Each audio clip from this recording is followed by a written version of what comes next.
What's up? How you guys doing? I think we're all set to do. I got a spray tank. I got a vehicle. I have ceramic. I have a clay bar. I have coffee. Looks like we're all good to go. Sweet. How y'all doing? So, Ford Escape, not a brand new one, but still doing a very nice ceramic job all the way around. We're going 70 on the windshield, 70 on the front doors, 20% around the whole back. So it's basically going to look factory. But the cool thing is, it's going to be cooler because of ceramic. So this will be a fun one. Interesting thing to note on the mirror, they're the more simple Ford mirrors, so that can be removed. We have to be careful cutting around the tab, but we're going with a lighter shade, so we're going to try and make that look as clean as we can. And then on the back window kind of sucks on these. This one actually isn't that bad, but they usually do, so we're going to be talking about that too. So, how y'all doing? Y'all doing okay? Hanging in there? I think there's a problem with my chat software, actually. So we're going to reload that. I didn't realize there was a problem until now. Well, there's a whole bunch of people. How you guys doing? Sorry. Yeah, every once in a while, I don't know, it freezes, so...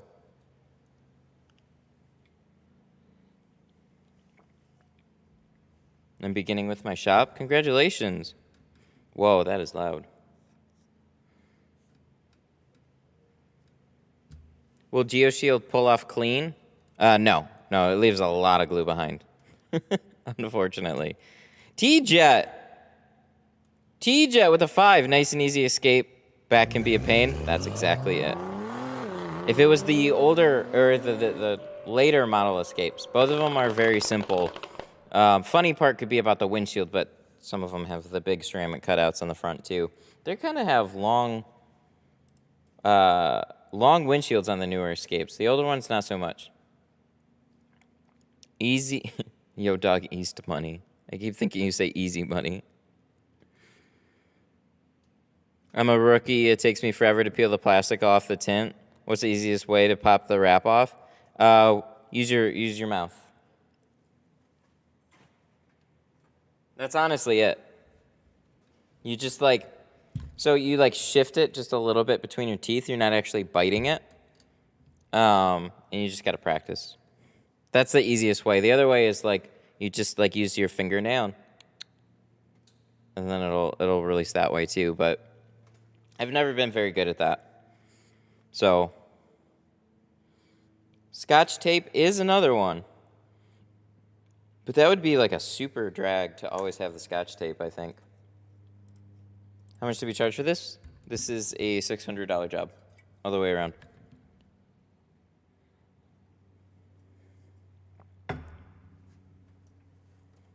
It's a very, very good one. All right. Well, I got most of the stuff all set up, so I think we should be good to just jump into it.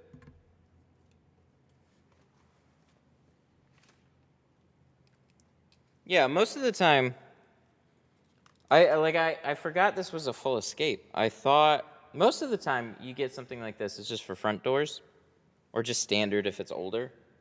But no, he's going all out. He was gonna do carbon in the back and ceramic on the front, but doing carbon on the back, ceramic on the front, and the windshield, there wasn't a huge difference in adding ceramic to the front. Or to the back, so he just went ceramic all the way around. How dark? This is what's going to be kind of fun. Ooh, we should edit the title.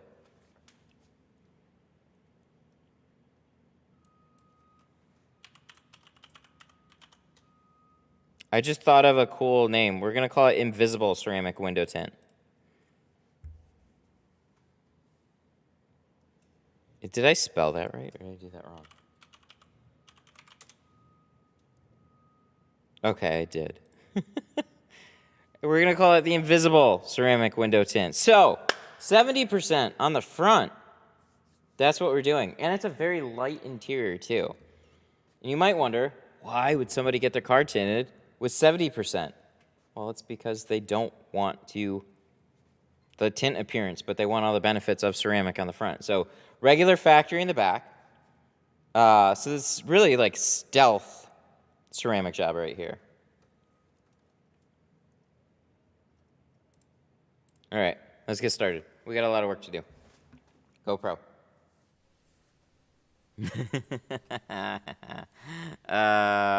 Broken. Wait, hang on. I know. There we go. Okay, that was fun. This is why I check things. I already checked it and it was fine. I don't know what would have made it do that.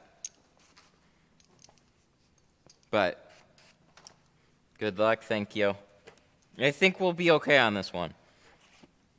So really, hang on, let me grab the key. Put so much mental into making sure everything's all set up right.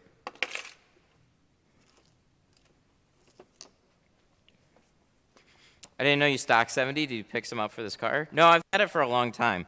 Nobody ever requests it, though. And when I say nobody, I mean every once in a long while you get somebody asking for 70. And I like it. I love the idea. That was one of like the coolest things about ceramic tint. Is like you don't actually have to have a tinted look to have all the benefits of ceramic.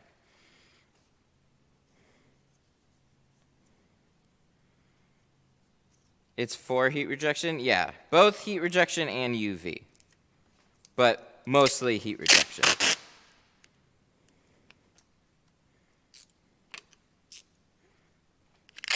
I use 70 on windshields fairly often. It just hasn't been something that I've had requested. I have done it. It's just most people, like if they're gonna tint their full windshield, like, it really depends on what they're getting in the first place. Like, so more often than not, the clients that I have, they get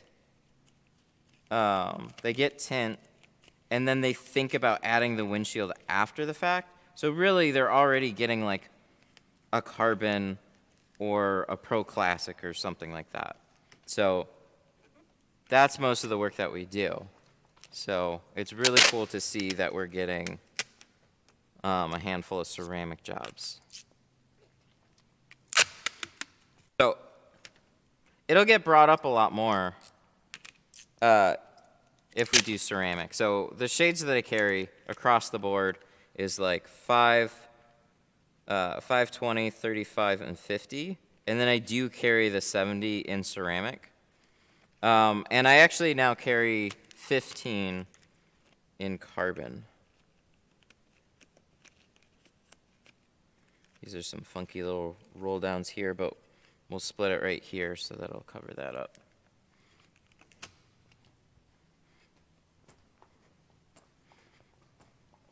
So this mirror is going to come off. It's the easier Ford mirror.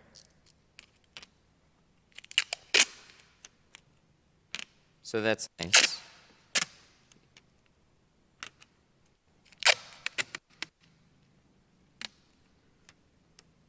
Yesterday I used your tape method and the window came out. Well, nice, very nice. This is, if we're talking about, I'm assuming this tape method, right? I taped the whole seal. Yeah, man, that's awesome to hear. It's one of those things where I say you don't need to, I don't need to, but it can help. It can definitely help, and I think that's what I forgot about. So it's just, get yourself a good thin plastic tape, like packing tape or sheathing tape, just something that's not painter's tape. I think that's what irritated me so much. Is like two things. One, the little bit of extra time that this takes to do. It's not like a huge deal, but it's just another thing. Like you pull in a car, you gotta roll all the windows down, gotta tape all the seals and stuff like that. When I have it here, that's great. I got the time to do it. Neat.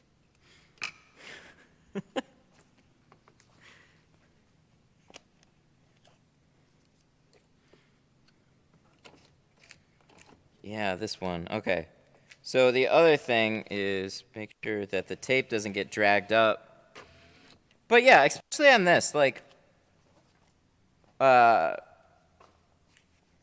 felt seals, older felt seals.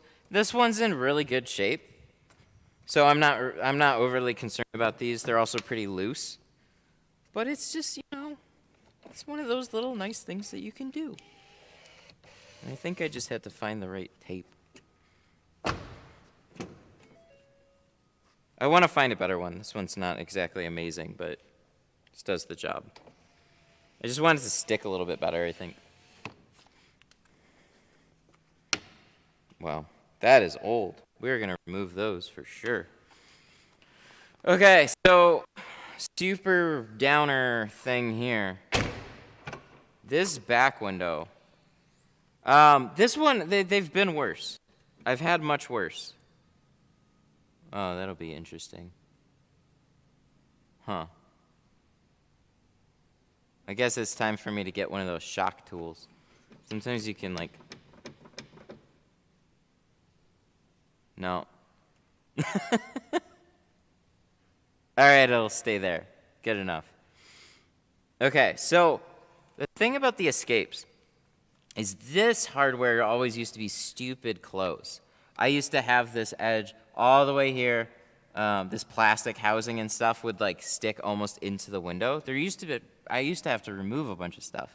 So tabs come off. Easy thing there. They have these little covers, so we don't want to lose those.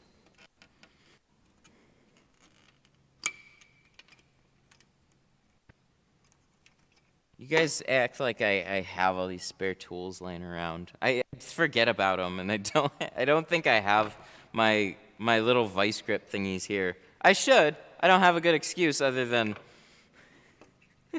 I should. So on these ones, you'll notice the plastic just comes right here. So if you cut that exact, you're gonna have a gap here. So you gotta kind of figure out how to finesse this so you have a little bit wider. And then this motor comes pretty close here. Looks like we get enough space on this one, though.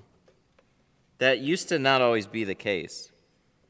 There used to be, like, basically, on some of these, the motor presses so tight against this back window that there's no space in there. So we have a little bit of space. It's definitely going to be filthy, so we got to be really careful when we clean it. Spray it out. That type of stuff. But we'll be good. We'll get there. We'll figure it out. Doors, very straightforward.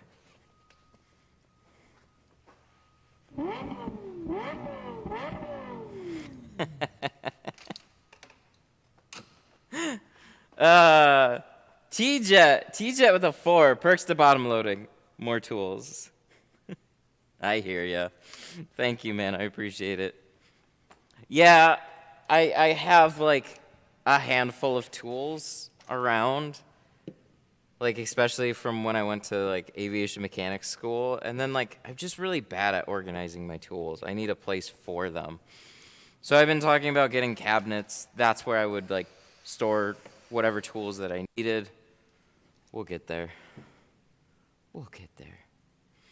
So as far as glass aid for something like this, it'll work, and we'll probably use some of it, but it's not exactly the best because you got so many little tight corners. Same thing with like the Wranglers. It can be like a big pain to kind of do all that. So.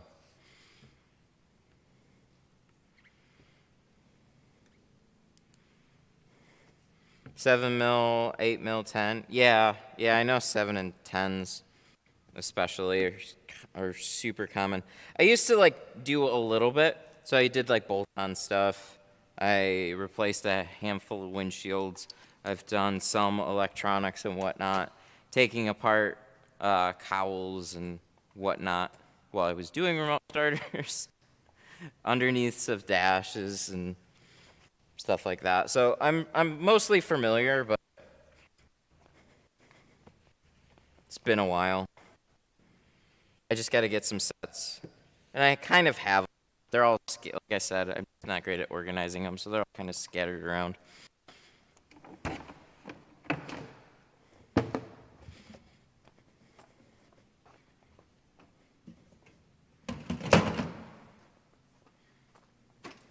All right, where's my roll? There we go.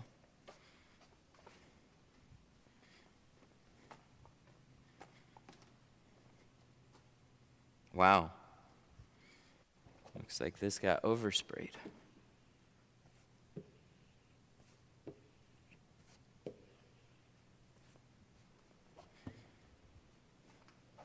But yeah, this will look like every other factory escape that you've ever seen.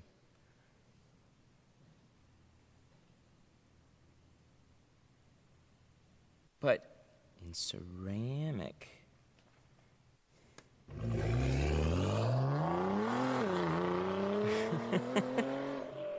I know who that is. $10 super chat. Thank you. Daniel Reyna. Master Kuyapo. Thanks, man. How you doing? I had a morning appointment. I came here for the morning appointment. I didn't realize that it rescheduled. So then I went back.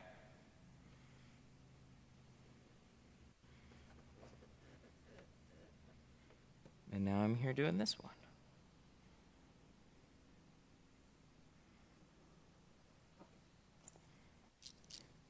Look at that fancy little V-cut there.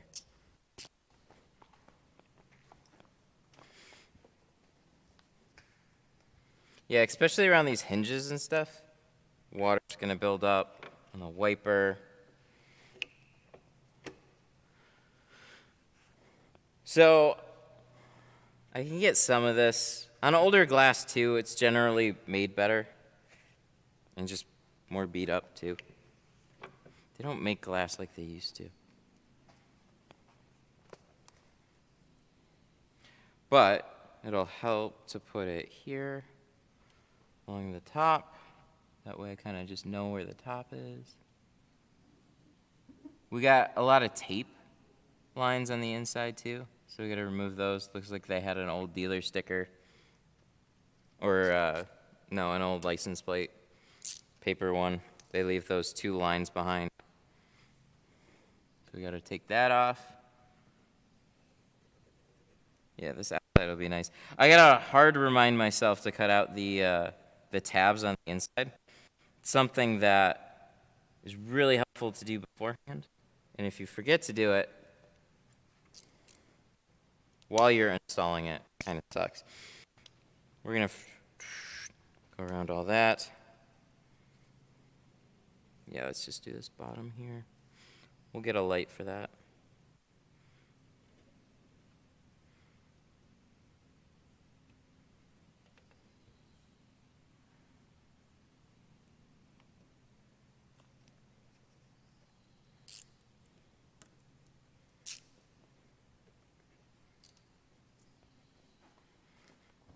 All right, let's get started.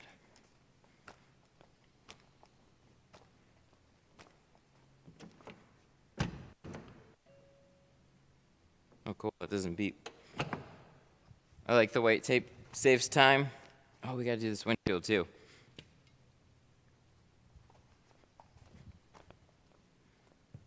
I do too. It does in its own way.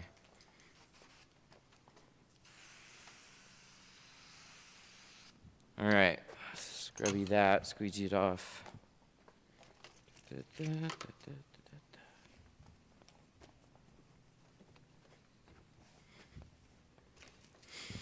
That style mirror probably hasn't been removed in a very long time either. So hopefully she'll just pop free. It's got a replacement windshield too, Pilkington, so at least a good brand replacement, not surprising. But be careful of that kind of stuff. There is aftermarket Ford windshields. One way that I used to remove the mirrors, like glass shop would tell me just take that mirror, put it in your thumb, and then crank it down. Yeah, if that's an aftermarket piece of glass, by a cheap company especially, you'll tear a chunk out of the glass.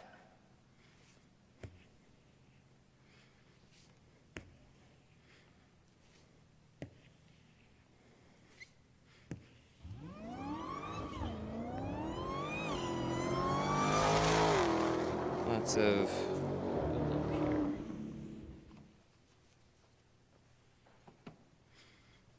super chat. Canon. Whoa. 1 second. What?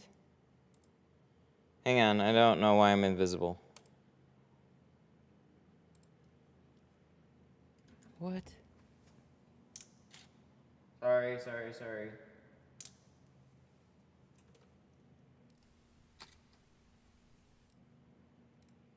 What the heck? Oh, that was weird. Okay, I don't know. My camera just not working for a minute. But it's working now. Okay, Daniel Reyna, Super Chat. Yeah, I at times also have overbooked and have rescheduled. What part of the game? What do you mean? Is part of the game?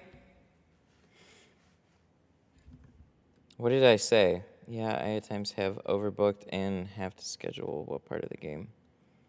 Sorry, I'm totally not sure what I said beforehand. Thank you for the 10. But yeah, overbooking is definitely part of it.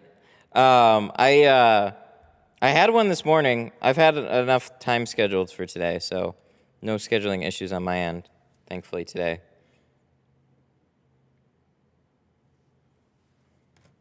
GME up 5% today.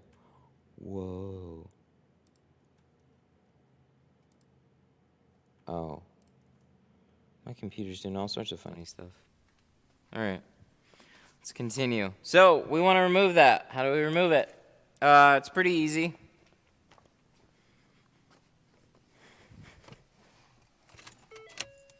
I wonder if we can turn the key backwards on these. It's something you used to be able to do. So, little screwdriver. Ooh, coming off. Super nice. On these ones, what a glass shop had told me to do before, the way that they remove it, but they remove it on broken windshields, so it makes sense, that you would just take your hand, put it here, and just peel it off. I did that on 2 different windshields and broke both of them. Not every time. There's a bunch of times that it came off. But on cheap windshields, be careful of that. Just take a little screwdriver. On these ones, just pull it against the tab, basically, so you're putting pressure against the metal tab, and then it'll come out. You just got to get this little lip over it. But the other Ford mirrors, forget about those. Don't do those. Those ones aren't your friends. That'll just screw up your life. And then, as far as putting it back,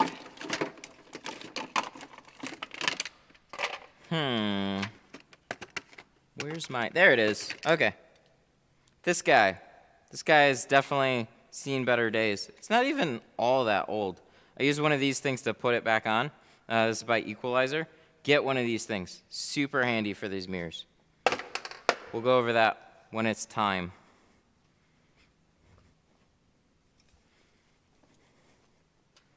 It's just a Equalizer Ford mirror installation tool. It's just so you don't have to like try and cram it back on the tab. It's a little metal vise thing that presses in the perfect spot. It'll do the job very nicely. So the hardest part is just getting those things off.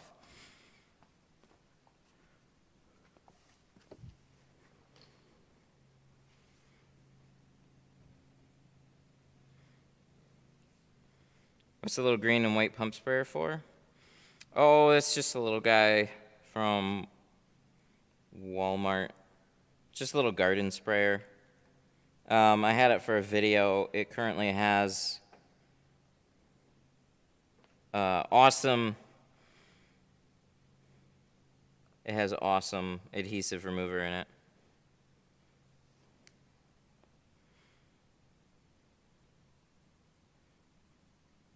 We gotta make sure this is clean.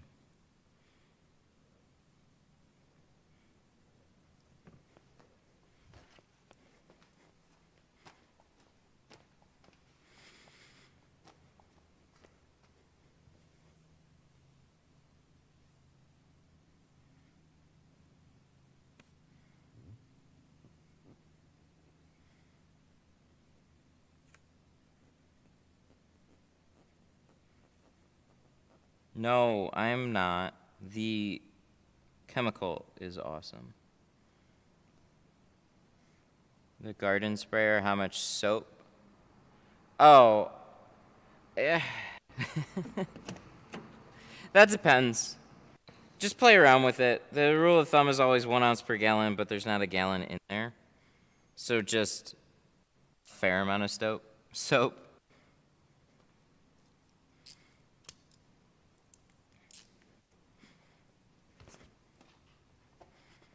I put a lot. I put a fair amount of soap in it. So just play around with it. Everybody asks for measurements. 1 ounce per gallon is a pretty good rule of thumb, but yeah, just experiment. If it slides, cool. You probably have enough. If you squeegee it and it never stops sliding around, you probably don't have, or you probably have too much.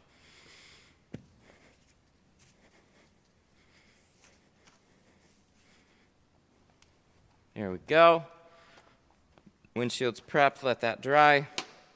On the back window, I don't think I'm gonna put anything on it yet, because we're gonna take a little bit of time to cut it out and it's not super curved, so we'll get there. Okay, 70. 70. That's this guy right here.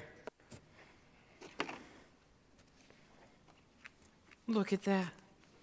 You can't see it. It's invisible.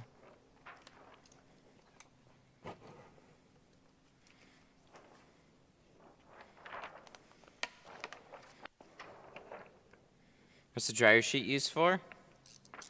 For dry shrinking. So there's a few different ways to shrink windows. So the big ones, you can wet shrink, but dry shrinking's faster. So dry shrinking is basically just you put a material on the windshield that allows the film to kind of like stick and float.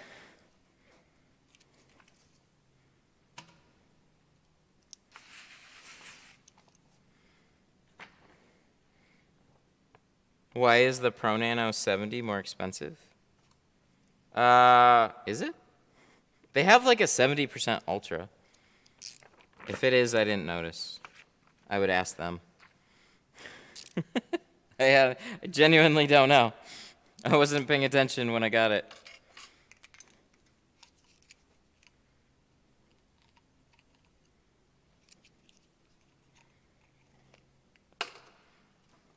So this is what it looks like doubled up. Still very clear. Very, very clear.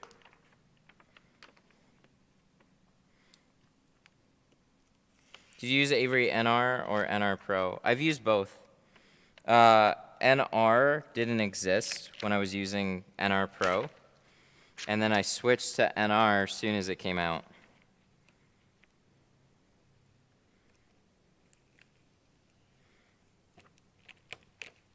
How much for this one? This one's $6.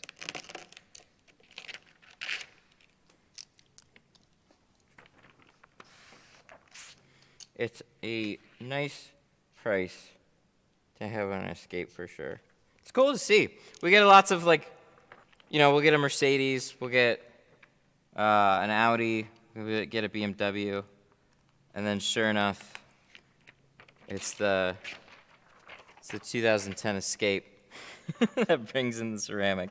That's why you never stop introducing it to people based on the vehicles that they bring into you. Show everybody. Never make assumptions about it. That's something I gotta tell myself too.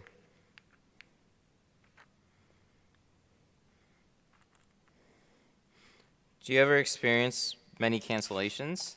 Yeah, I've had my fair share of cancellations. I implemented deposits, and that helped with a lot of that. So, one thing that I learned from being a part of a mobile tint business is how many other shops somebody will call and book an appointment just to make sure that they can get the best price and that they can get in the earliest. If there's no barriers, some people give 0 fucks about it. 0 fucks about it. So, where's my other knife? I forgot. I guess we're gonna open this one. Canon.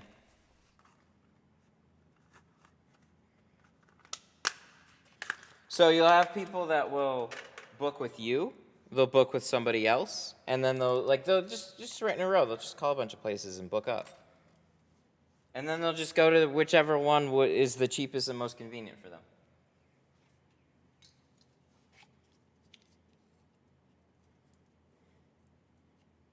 Tropical Shade Tinting. How you doing, man? Thank you for the 5. I appreciate that. So yeah, deposits helped with a ton of that, because then you get people that, you know, I've noticed this especially when you're new. People will call you, they'll call a bunch of other places, but generally, when you're the new guy in town, they'll have already called 5 other places before they even call you.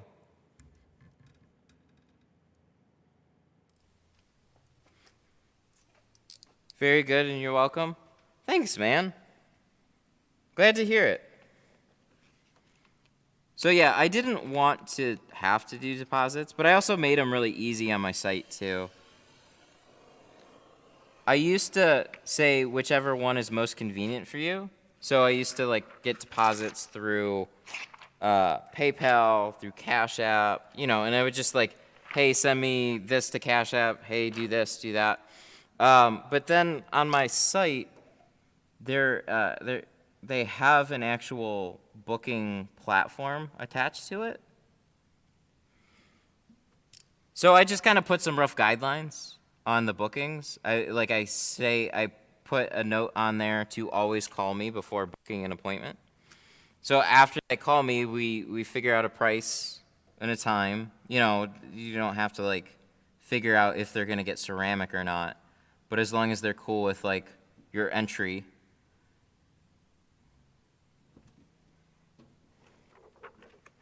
And then they go to the site, they book the time for when we discussed, and then there you go, you got the deposit. It's all good to go. And then you got all their contact details filled out too, which is really nice. Because when you're busy, sometimes you just can't, like, it's kind of difficult to like take down an email, take down a name, write it in a book, you know, and just set it all up. Like, it still takes some time. So I like that they do that. And what's cool is I can book them, I can sign them in, and it'll add it to Tint Wiz. It was a little tricky to set that up, but anyways, I'll have the occasional person that won't show up to an appointment, or more often than not, they have to reschedule. So you make it for a dollar amount that's significant enough that somebody wouldn't want to lose. I mean, mine's 40, so like people generally don't want to be out $40. And I didn't exactly have a super logical reason for setting it at 40. I was just like, I'll just make it like, so it's easy enough. And then if something happens, like, it's fine. You just reschedule them. Like, the purpose for me is communication. Communication and reliability. So, yeah, something can happen, and they can leave you high and dry in the last minute for the appointment, but what did that do to all the other ones? So, it's been really, really good. Goes right toward the balance. So, funny business. No, like, quoting them and then charging them an additional $40. And what's interesting, too, this is, like, just something that I noticed. And I have a mix of clients and whoever else listening, so this is just like a businessy thing. It kind of like helps a little bit. So like some people ask for like half down, and that's just like, you know, when you pay half down on something, and then you pay the rest of it later, it doesn't hurt as bad when you're gonna go get something done. You know what I mean? So sometimes it's like, I'll have people that'll upgrade because they paid more in the beginning. So that's kind of cool too. I just do it to make reliable appointments though. I hate that I have to.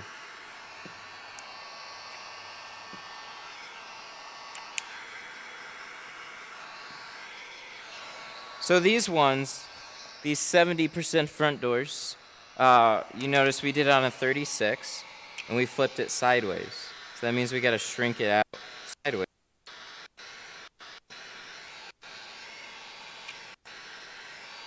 Just a little bit. These aren't crazy.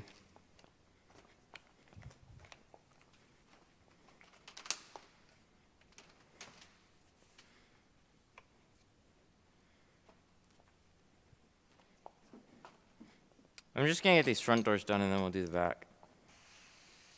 I don't have a good reason for that. I'm just doing it that way right now. I was expecting these to be curved a lot more on that top edge.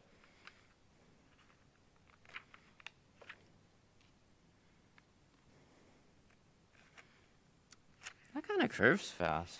We're going to round this a little bit more. Shrinking doors saves so much time. Yeah, if you were ever fighting with anything on the inside.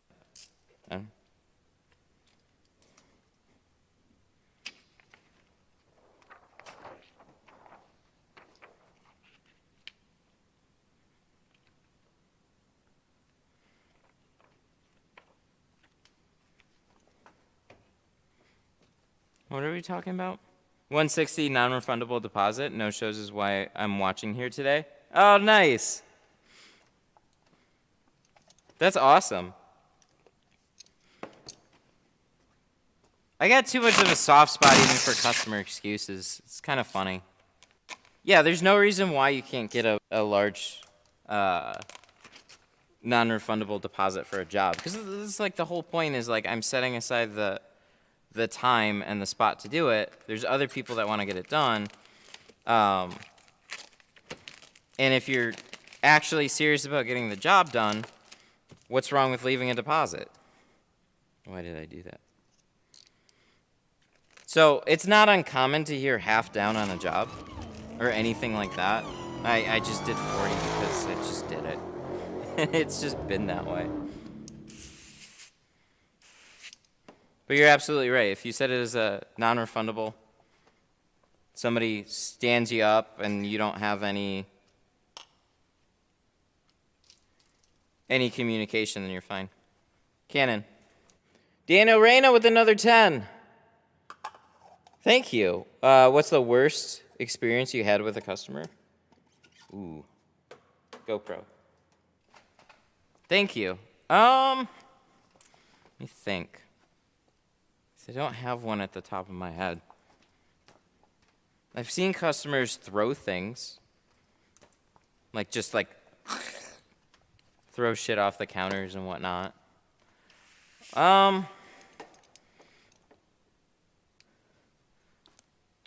So there's there's been a couple times when you get somebody that's just ultra unhappy about whatever you're doing, like the job that you did and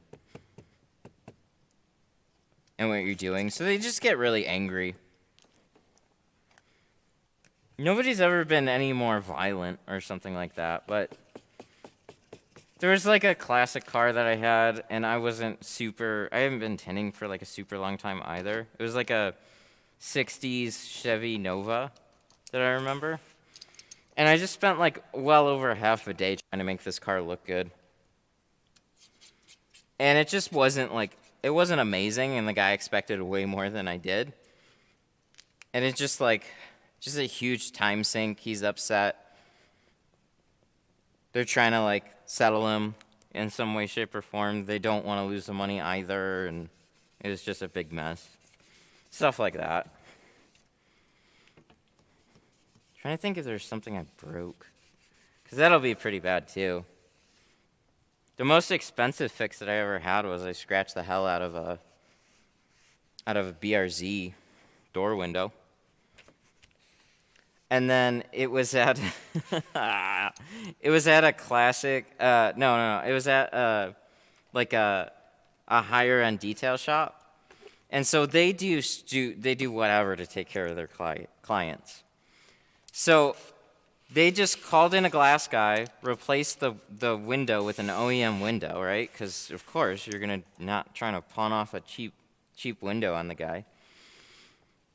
And then the guy just charged through the nose for it. He charged like $550 for that.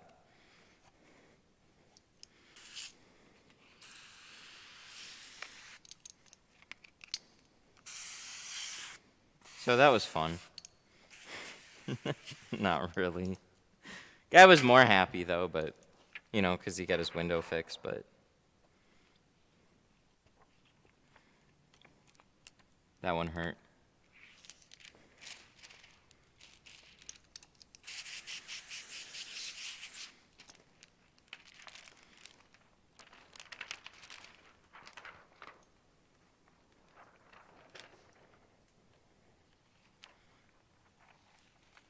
All right, let's get this into place.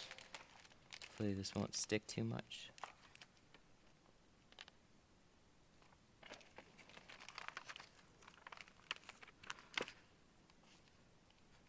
Why do people do clear tint? So 2 reasons. The biggest one is heat reduction. So if you go clear in a ceramic, you get all the benefits of literally going limo, except it's clear. The other one is UV protection. So on non-laminated windows, all the UV passes through, so you can do clear to give yourself a UV barrier. And that comes with any tint, though. Expensive or non-expensive. I think it's more just a byproduct of polyester on glass. Cracked a Bentley. Ooh. That sucks. 850 pounds. Ouch. Or euros or whatever. One of the two. Expensive. More expensive than 850 US. Ow. That's gotta suck a lot. Let's make sure this is all as close as we can get it. Man, it's so hard to see the edges on this stuff, though.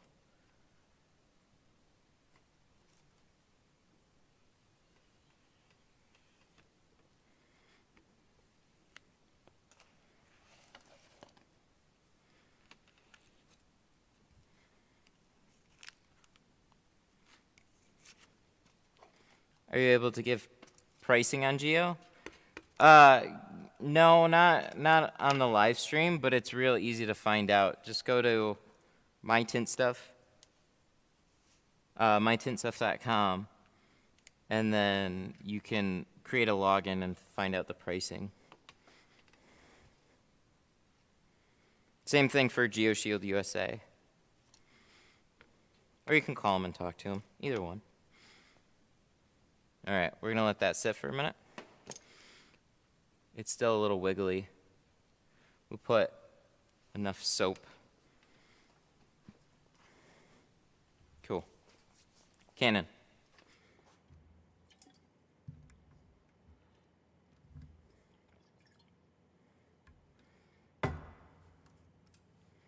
Good afternoon, how you doing? I'm doing good. How's GME doing? Up 5%. Ooh, dang, look at that. It's kind of hit this like 188 wall here. Look at that. Ooh. It's a good day. Still a good day. Might come down in the afternoon, but it's holding. I try not to do anything pre-2000. Classics will make you rethink your life at least once. At least. Oh, yeah. Classics are special, man. To the people that take the time to do them, I mean, more power to you. My problem has always been, like, I never got enough of them. It was always inconsistent. So you're charging more to do it, and there just weren't a lot of them looking to pay more to get a tint job. So it was the occasional thing. It was a lot like paint protection film for me. And a boat, right? Like paint protection film. There's just specialty projects. It's not that you can't do them. It's that you don't ever have the time to become ultra familiar with doing it. Not unless you just kind of get that stuff or you were born out of that stuff. So, lost $3,000. Ooh. What? I gotta read the rest of that one. That one sounds brutal. Oh, what? Do we have a tight seal up there? Hang on. I gotta check something out. Everything should have tacked down fine, but it looks like this corner has been a little funky. Let's look at it. Whoa! Okay, that is not right. That's so bad. That's why I let it sit there for a minute. I didn't think it'd press down that hard, but it did. Oh, that was dumb. Alright, let's fix it.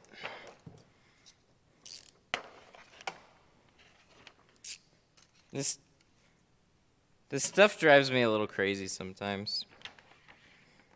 I use extra soap so I can get this stuff into place, but sometimes it's just funny about the way that it sticks.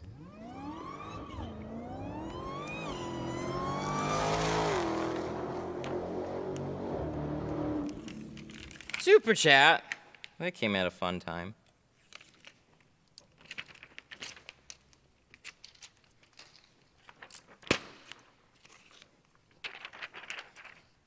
Who's that? Jose. It's hot. The text-to speech said hot face. It's hot today. Not here.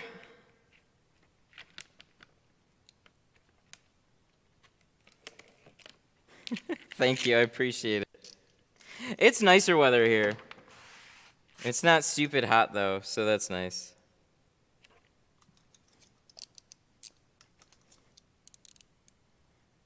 I was almost done. I know. It was just a dumb thing. I saw the front corner shifting up and down a lot, so I just let it sit there for a minute. And then it should have just stuck. And it didn't somehow. The whole thing, just this corner stuck and this got...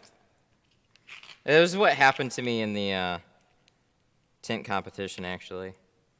The whole thing just went a little bit. Everything laid down, but you had an ugly old gap when you were done with it. So, of course, that'll happen with this stuff right here.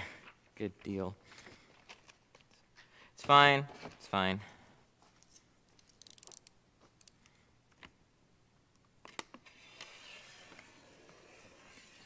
I'm just not going to make this dumb mistake again.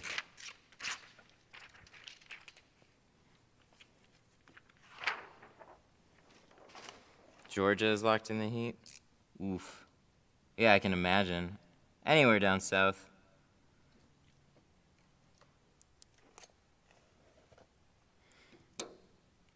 Super chat.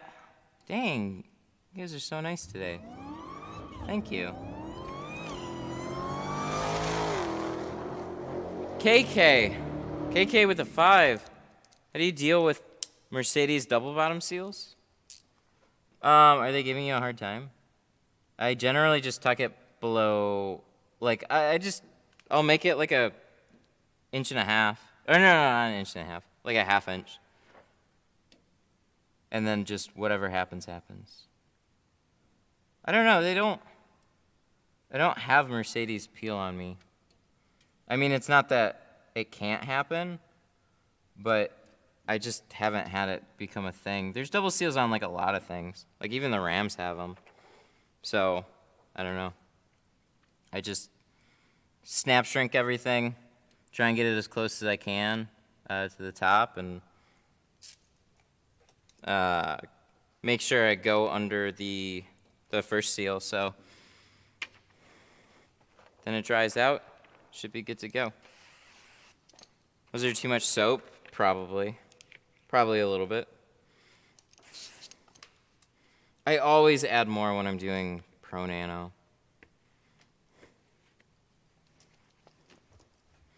Sorry, I hope that was helpful. Okay, I'm a professional window installer. Unless the window is clear, it will always have UV protection. Most side glass has green solar tint to them, even through they're not laminated. Will it have 99? 99%?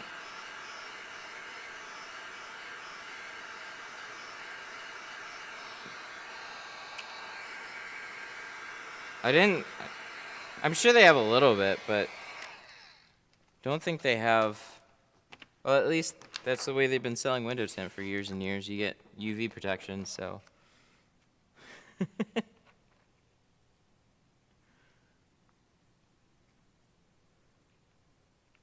But I guarantee you most tinters didn't take a UV meter to clear glass either, because I haven't. Can you blindfold yourself and tint a car on stream? Yes. No. I've done a window. That should be good enough for you guys. I wouldn't be able to do the whole thing. There's things that I'd have to see. So I'd have to see I'd have to see where I'm cutting on like a back window. I bet I could shrink one blindfolded. I'm might take a couple tries, but I could definitely do it. I installed a full window blindfolded. It wasn't the most perfect window I've ever done, but I can do it.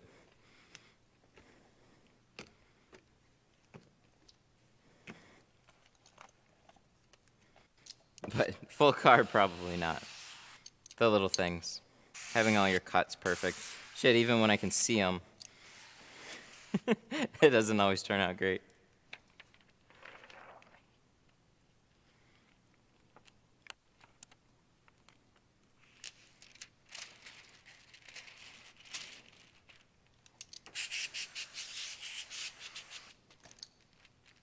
All right, round 2.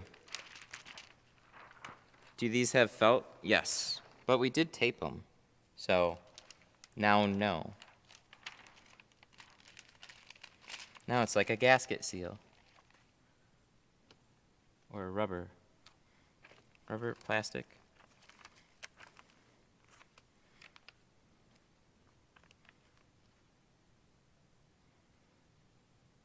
Okay, now we can make sure this is right again. So one thing I'm going to do is I'm just going to heat up the corners. This one's funny. This one like curves back that way.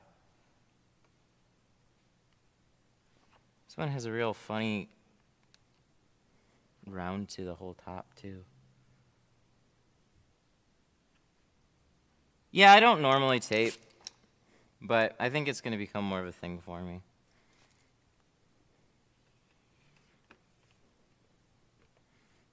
conceding on some of these things. It just takes time. It's different for me because I have the way that I've been tinting mobilely, and it's like time is always very important. So I don't try to waste too much time. But now that we're like kind of blocking off a significant portion of time to like focus on some of these jobs, I get to play around with some extra things. And definitely interested in little things that'll improve the overall, but still not cost a lot of time either. Yeah, we're definitely gonna let this one pack up. So if you ever have a window being a pain and sliding, just heat up your top corners. Get all of it to lock down. Or use less soap. This is what happens when you use too much soap. But there's a reason why.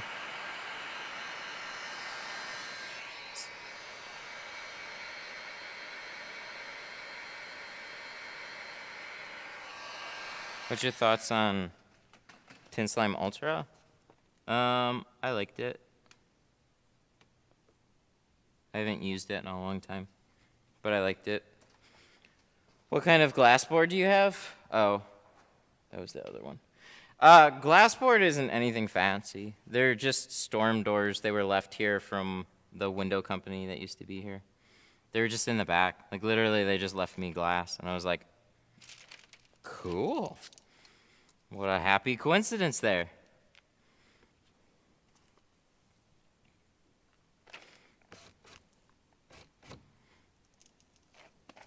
So let's check it out. Did it shift?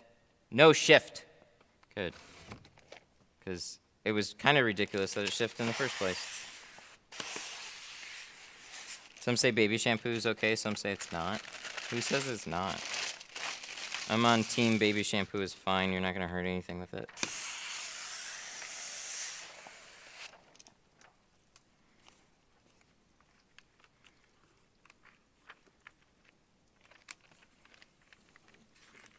I use a combo though. I use both Dawn and baby shampoo. Seems to work better. Yeah, Tint Slime, there's other reasons, but Tint Slime I really like the orange. I never liked the green, but I really like the orange overall. It still seems a little tacky. So sometimes you'll just have like, you know, especially on hot days and depending on the film that you're using, you'll just run into challenges trying to get your film in place. I always like everything to be a little extra slidey. But their marketing for it I thought was really weird. I told them this too. They're like extra, they're like slippy for hot conditions. So their idea was like a normal weather one and then a hot weather one. And I was like, no, it's just more slidey. So if you want it to be less slidey, just add less.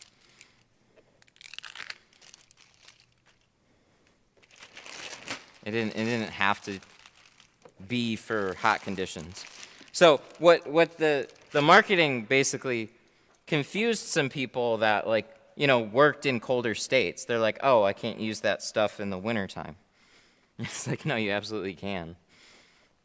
Just you could use a little less if it's being too slippery for you.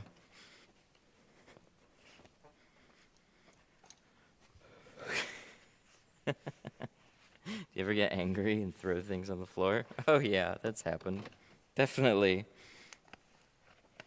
Although I've seen recordings played back of me doing that, and it looks extra lame, so sometimes I like to try and think about that. And then you're like, maybe I'm being a little overdramatic. All right, cool. So this one turned out nice. Second time's the charm. Look at that. We gotta still tint this window because it's not tinted. It's awesome.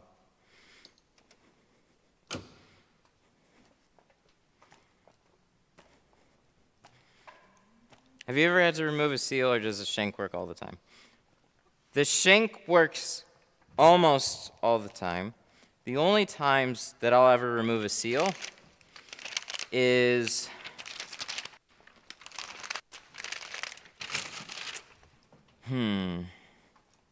there's a okay, good story. Lexus ES 250. The windows that are really hard to tuck, for me, is not so much about how tight the bottom seal is. It's about how much room that they give you on the sides. So there's more room on this edge, but on the bottom edge, sometimes there's windows that come down to like this much. And on a Lexus ES 250, they put a speaker in the way. I mean, they do it on other ones, other Lexus as well. But that one, I was able to pretty easily remove the seal. But there's other ones that I would recommend removing the panel. And that's not something I typically do. But I had, I had these wonderful people in my group suggest removing the panel, or removing the seal. It's super easy. And then so the seal got removed, and then I'm like, all right, how do we put this back in? And they're like, oh, it's really difficult to put it back in. You have to take apart the door panel, put the seal back in. And I'm just thinking, wow, assholes. Thank you. Thank you for setting me up for that kind of shit, where it's easy to remove a seal, but oh, you want to put it back in? Oh, in that case, you got to take out the door panel. It's like, well, maybe if we just thought ahead to that point, the question would have been like, do I have to take apart a panel to like maybe put this back in? But it's a pretty straightforward answer. No, you don't have to take it apart to take it out, but yes, you have to take it apart to put it back in.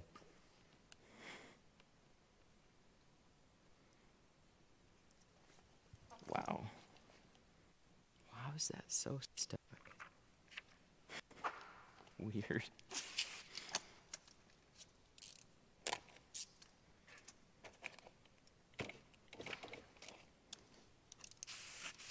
We got a clay bar? We do.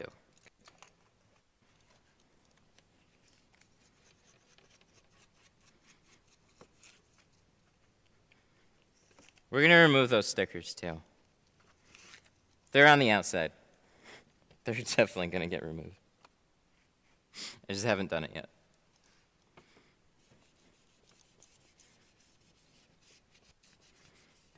I doubt he's very in love with his old no smoking and no cell phone sticker. Probably came on the vehicle from years back. They have quite a bit of sun fading. Could be wrong, but I don't think so.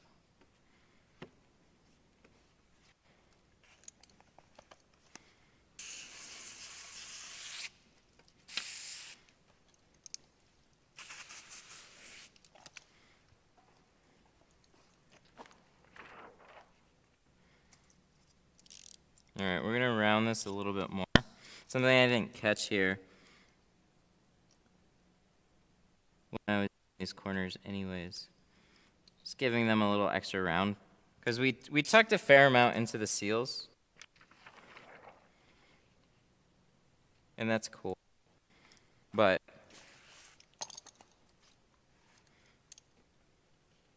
seems like they stop not too far after and just start to round off, so.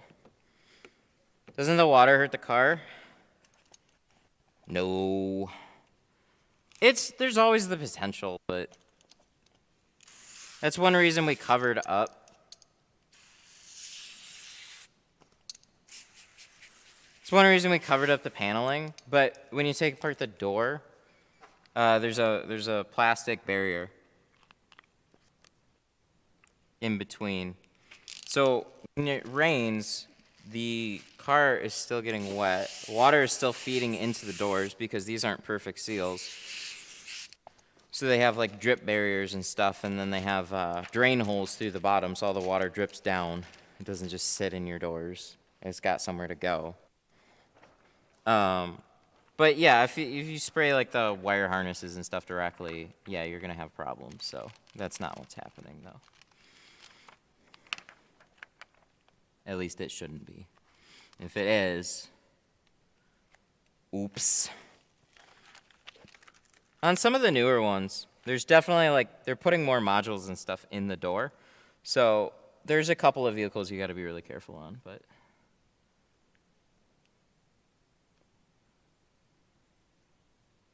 Well, there's other things in the doors, but they're putting them in little spots where water can run to.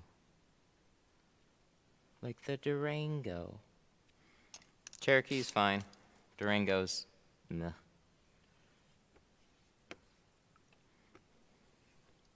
%70 ceramic? Yep, yep, yep.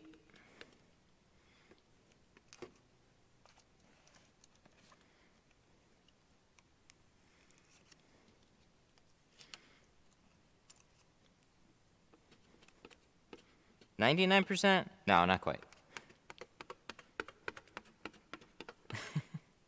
You tried? No, I haven't. Not tried. Not clear ceramic. Or not clear plastic wrap. I haven't got to that point yet. I did see that video, though. This is sticking better. Maybe we haven't run the water all the way through. We're going to double check, though. See? Roll it up. Roll it down. Still looking good. Roll it back up. Okay, we're all good. Hey, I tried messaging about some glass aid. Oh, if I missed it, I'm sorry. Text the, I get messages on a lot of different places. Text the shop number. So Detroit Tint Studio, text us. That'll be a way to make sure that I get it.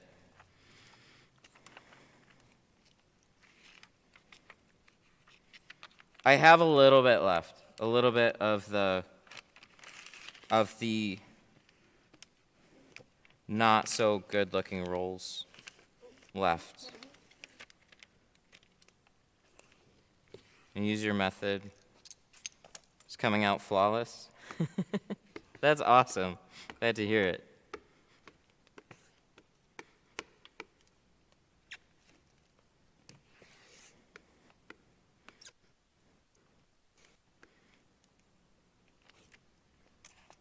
What? I got ceramic, and I can't see shit. Well, you must have got like a really dark shade then, if you're hitting that many things. Maybe you shouldn't have done that. Did you get limo on your windshield? Don't do that. Don't do limo on your windshield.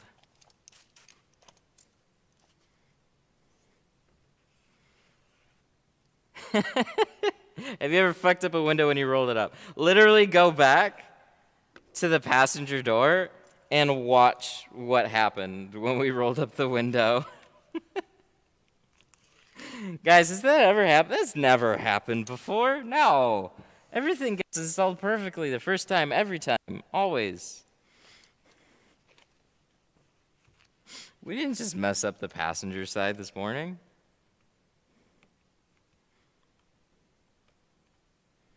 Crazy, crazy talk. Think I go live and make mistakes? That's insane.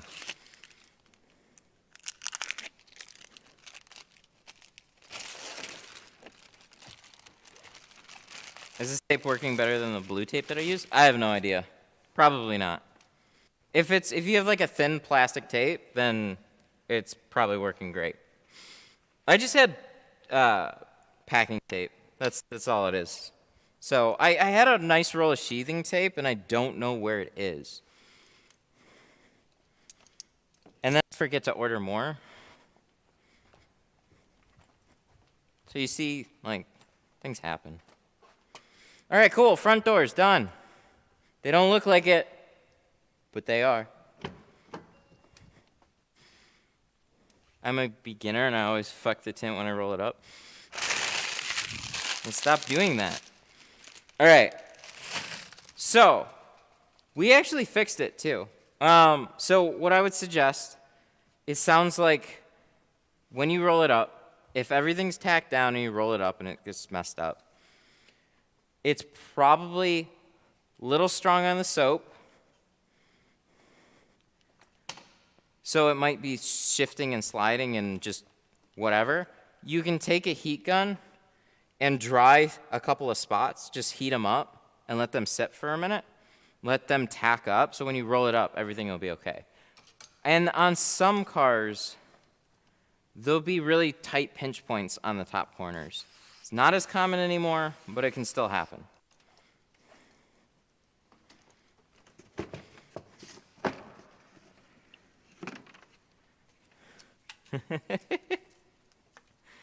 I gotta ask you a question. When you're lining up the tint on the bottom, how do you let it overhang the bottom seal? Oh, okay. We'll get to that when I do that in just a second here. There's this other one. How come everyone in here is very nice and friendly, but in the Facebook group, sometimes they're very rude? I try to keep everybody nice and friendly in the Facebook groups, but the bigger a group gets, the harder it is to manage. Here, I don't know. I just encourage that type of a culture, and if you want to talk a bunch of shit, it's really quick for me to just go and ban you. On the Facebook groups, I will ban people that cross the line. There's so many people that float this, like, stupid gray area, though, where it's like I don't feel like what they're saying is necessarily bannable, but, like, they're just kind of like vibe killers, so I might start banning those people, too.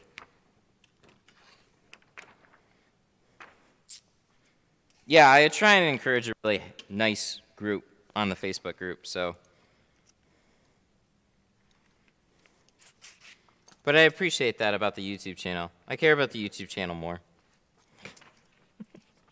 Not that I don't care about the Facebook group, but this is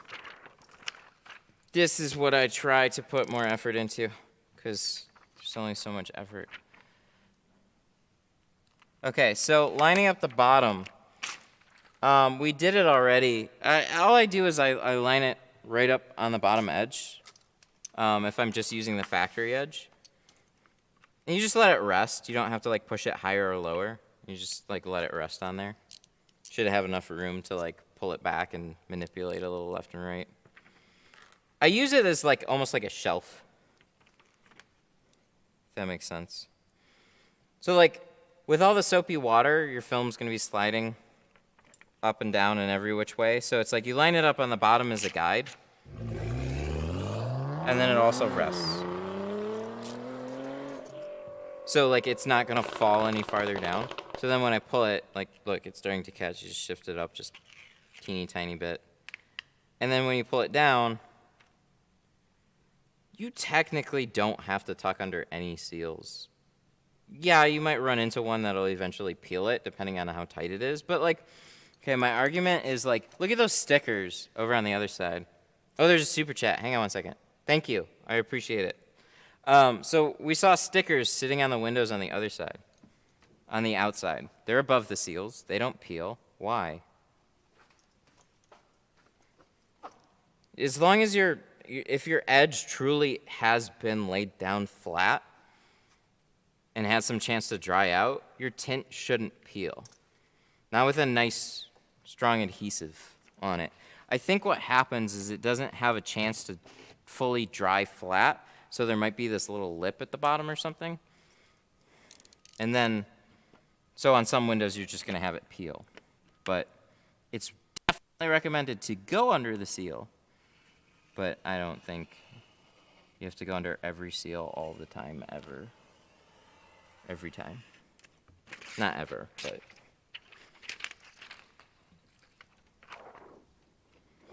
Super chat.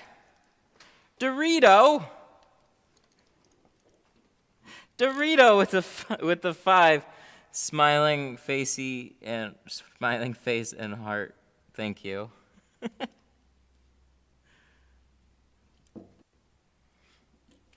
Hey, I shipped your glass aid. I meant to send it sooner, but it shipped. Your name is also Dorito on the package, too, so. Because why wouldn't it be?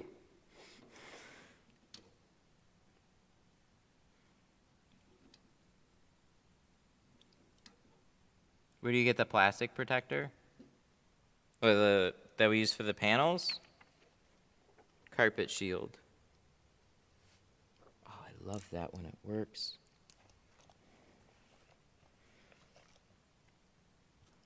A magical link popped up in chat.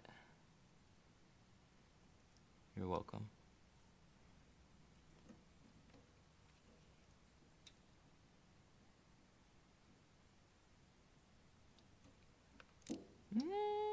Just a little bit more, a little bit more, a little bit more. There we go.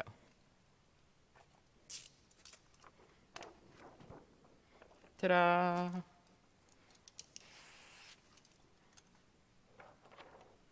Dang, we already got front doors done. That's good. That's very good.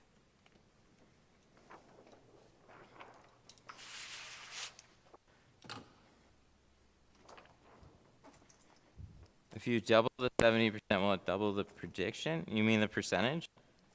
Yes. But why? In that case, just go 50. Right? 70 over 70. It's probably not exactly 50 because math, but that's kind of what the impression I get it would be like.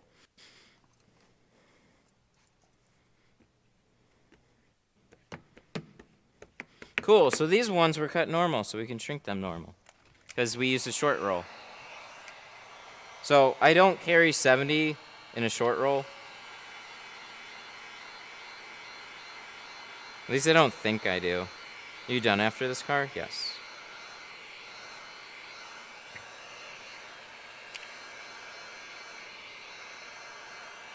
Yeah, I gotta go do some stuff. What size roll do you recommend to start practicing with? 36 at least. Like, get 36s. And you'll be good with a lot of things. And then it would be helpful to pick up a 20-inch roll. Or a 24. Depends on what you're practicing on. A little bit. So if you have like a standard 4-door car or a 2-door car, 36 would be great. A little challenging to get out the front doors, so that's where like a 20-inch roll would help you cut out the front doors. Oh, double the protection. Oh, probably not like exactly double the protection. But yeah, you'd have more ceramic in between. In theory, it would be double, but law of diminishing returns. You're going to like notice a lot with the first and then probably not near as much with the second layer, but it would still be beneficial.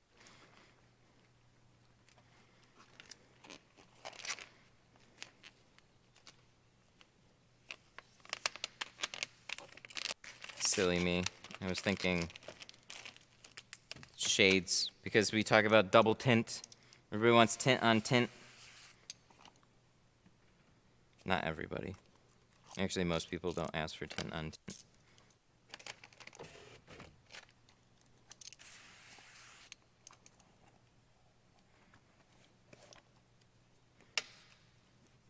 $20 looks so much lighter when you're doing it with tan panels and light interior. Trips me out. It always seems like I'm doing like 35 or something. It's not. It's definitely 20. 14 and 18 Silverado. Oh, okay. Get a 24 for the 18 Silverado. So those windows are slightly taller than 20s. I was really annoyed by that change. Right? 18 Silverados? Is that when they changed them? Whatever the newer model is, they made the windows like 20. You need like a 22-inch roll. So just do 24 because that's what you're going to find. And then for the older Silverado, a 20-inch roll is great. So on trucks, like trucks are a little different because they're not tall enough to split in half. So I'll always use like 20-inch rolls or 24s on trucks. So actually just do that. If you are working on like regular cars, like this, like, right? So this is a good example of like your Silverado right here. I know it's an Escape, but you have taller windows where you're not going to be able to get them in half, but you're still going to be able to. Oh wait, super chat, sorry. Super chat. Jose with a 5. God, you guys. There's so many today. I appreciate it. Have to go. God bless everyone wherever you are, and let's get some tint done or redo. Peace. Thanks, man. I appreciate it. Have a good one. Yeah, if you're like only doing trucks, 20 or 24-inch roll, you'll be great. Because you also have the short back window too. On cars, you can get away with short rolls on the side, but you need a longer roll for the back windows, and then you might as well then take a 36, split it in half for the sides, but you can't do that on a truck, so.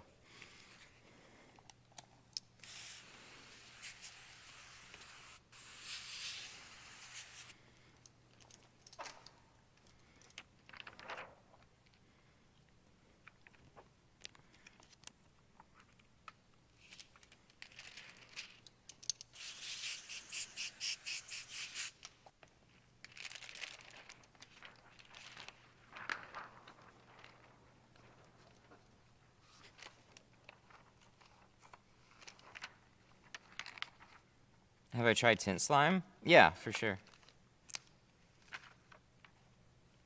This is the second tint slime question today. What if they're doing some marketing? It's not something I use anymore.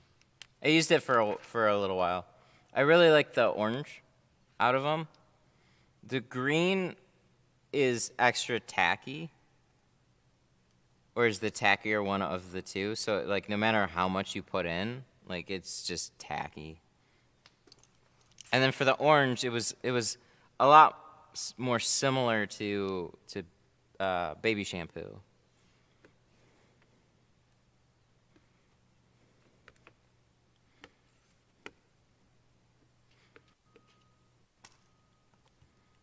But yeah, it's not something I use anymore.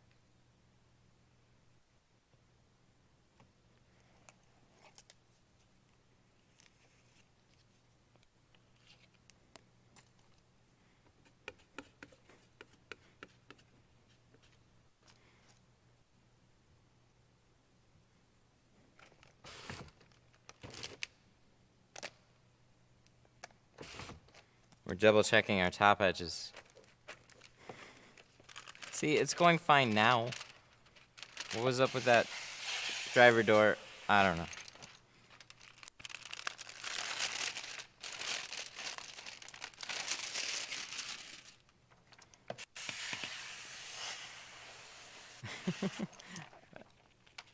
I'm almost. We have the green one in our shop. We never could get the right amount. Yep. That's been my experience with most of them. That goes for. Ew.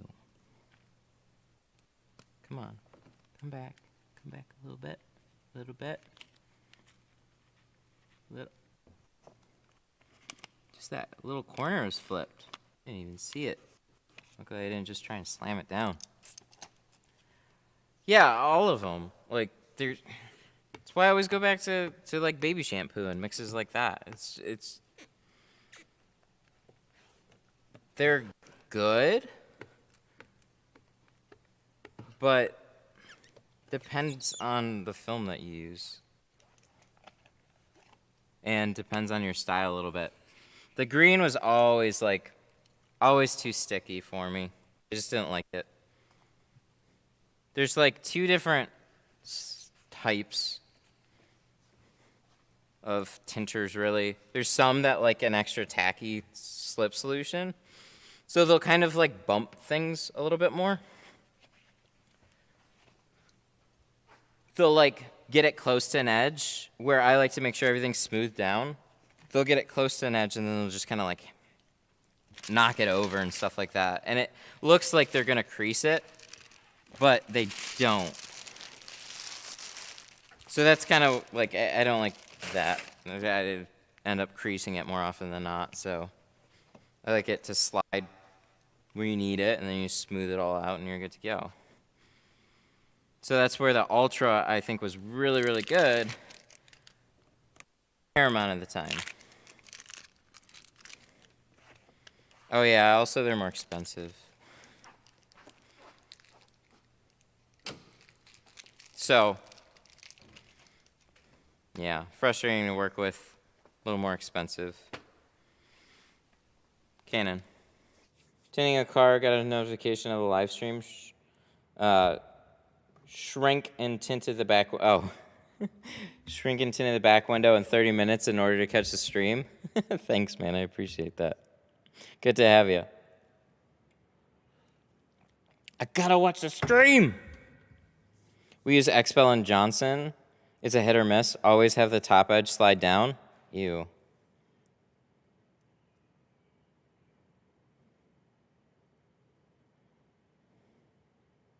Oh, I got the message about the glass aid. Okay, cool. Dang, look at this. When a stock trades that tight, like, Jesus Christ. It's just... It could break up or down. It's not exactly looking like it's going to balloon up, but it's definitely tight.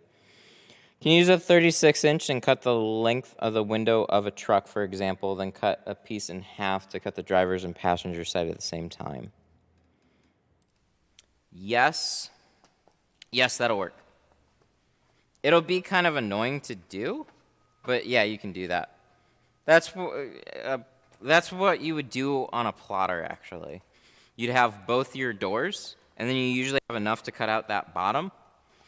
But sometimes it can be really close. But when you're hand cutting it all, you'd probably unroll it on the back of the truck, and depending on the setup for the truck, it would be okay or really annoying.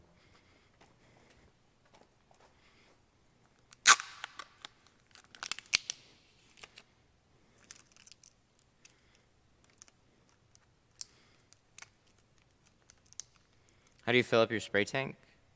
Oh, there's the opening. They have a big old like release opening thingy there, so you just pull the handle, like you release the air pressure, and you pull that, and then you can fill it back up through the top. Although, there was this really nifty thing that somebody who makes kegs put together. It was an automatic keg filler. So you hook it up to a water line. And this depends a little bit on your water pressure. But literally, from the spout, it would go into a contraption that would auto-mix a ratio of slip solution into your tank.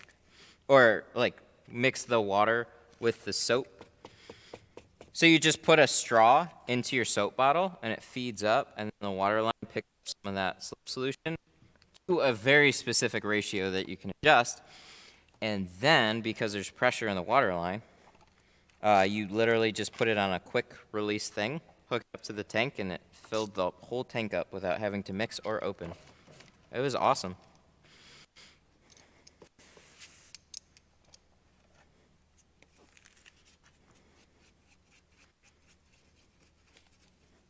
It's like plugging in a battery.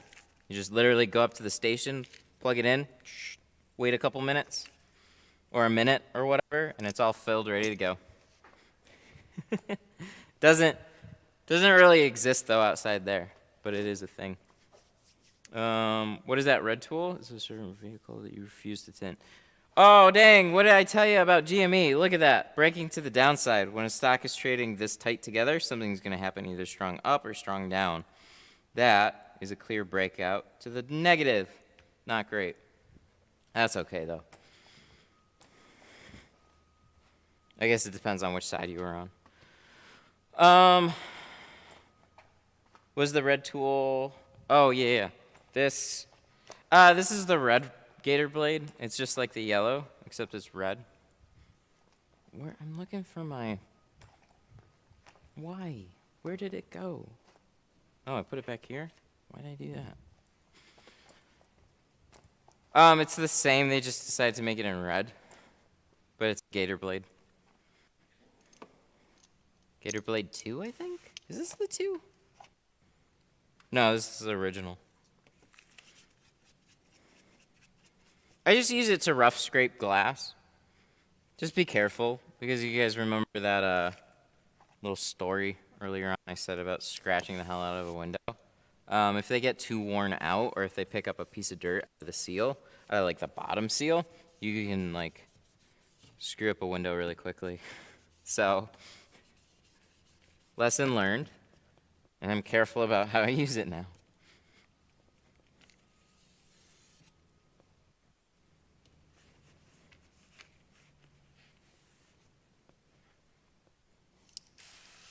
And people tell me stainless steel doesn't scratch glass.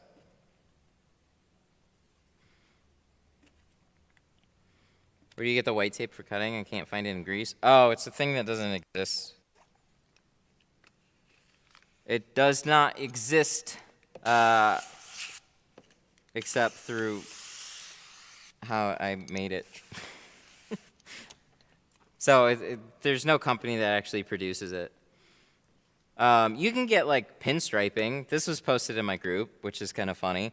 I get like a handful of people posting just expensive too. Fucking 3M fine line pinstriping. All right, that's fine. If you want to use that, it's $11 a roll. And it's thin. So you can use pinstriping to like help see, and if that's all you need, then yeah, just get cheap pinstriping. It's all over the place. But Glass 8 is thicker and more cut resistant, so more better. But I'm waiting on it in stock. I had a nice consistent inventory, and then all of a sudden I didn't anymore. Logistics are super fun, so yeah. Did you have to pay the $500 for the mistake? Yep. Which all of a sudden put a lot of other things into perspective there.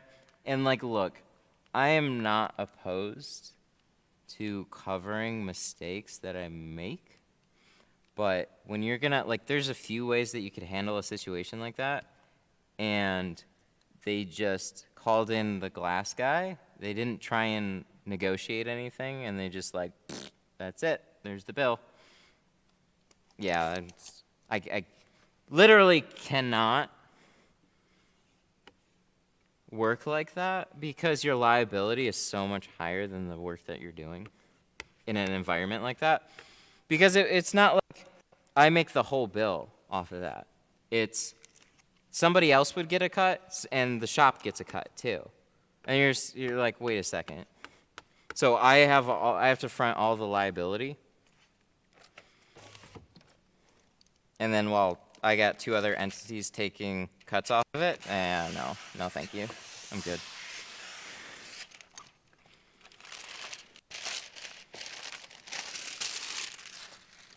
So when you're running your own business, there's more room to cover a situation like that. Plus you have insurance, or should. Whether or not you use your insurance is another thing, because that can also impact whatever. Have you ever used the plastic tool sharpener? Which one? Oh, is that like the blue hard card thing? I have one. I haven't actually used it to sharpen a hard card, though.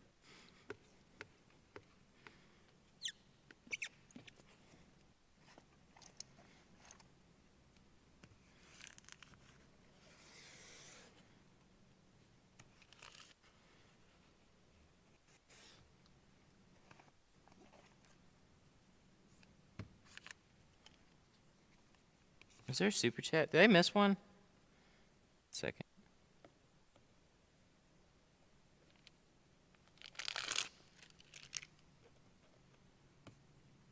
See, with painter's tape, I always have to roll the windows down. That drove me crazy, too. This just pulls out and easy. Don't get this one. Find something better, but the idea. Was a stock on green squeegees? I still got them. I still got some. I gotta order more. But it's limited, so I gotta make a change. Because that was the idea, was I kind of wanted this to be like an initial run, and then I was gonna change the logo on them. So the Detroit Tint Studio editions would be limited, and then we'll still have more, because you can't just get rid of them entirely, but it's kind of like a limited run. So like those that supported and stuff can get those.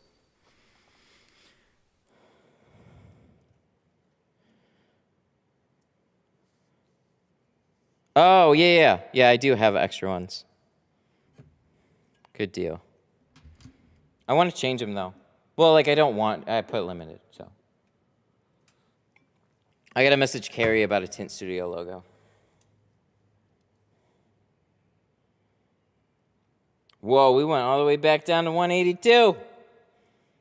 Is there a certain vehicle that you refuse to tint? Make the next run with alligator heads? If you want. Could you do that? No, I'm not going to do that. If you want, like, I could probably work out a way to, like, I mean, because the thing is that there's a minimum order that you need, but you could get the color, and then you could change the engraving that's on it for, like, a particular amount of them. Get some alligator heads.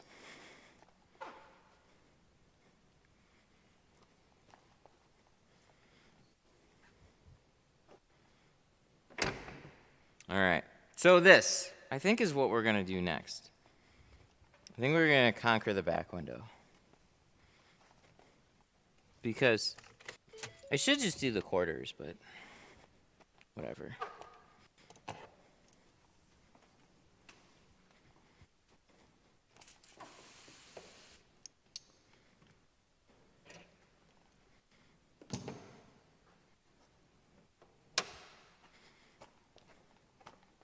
Do I get sick of answering the same questions?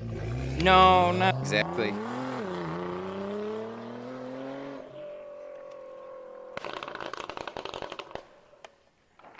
Wait, what? Oh, is that Gator? No, you get a little numb to answering the same question over and over. Thank you for the 5. Don't start with a good time. Let me see. That was Alligator. Thank you for the 5. Don't threaten me with a good time.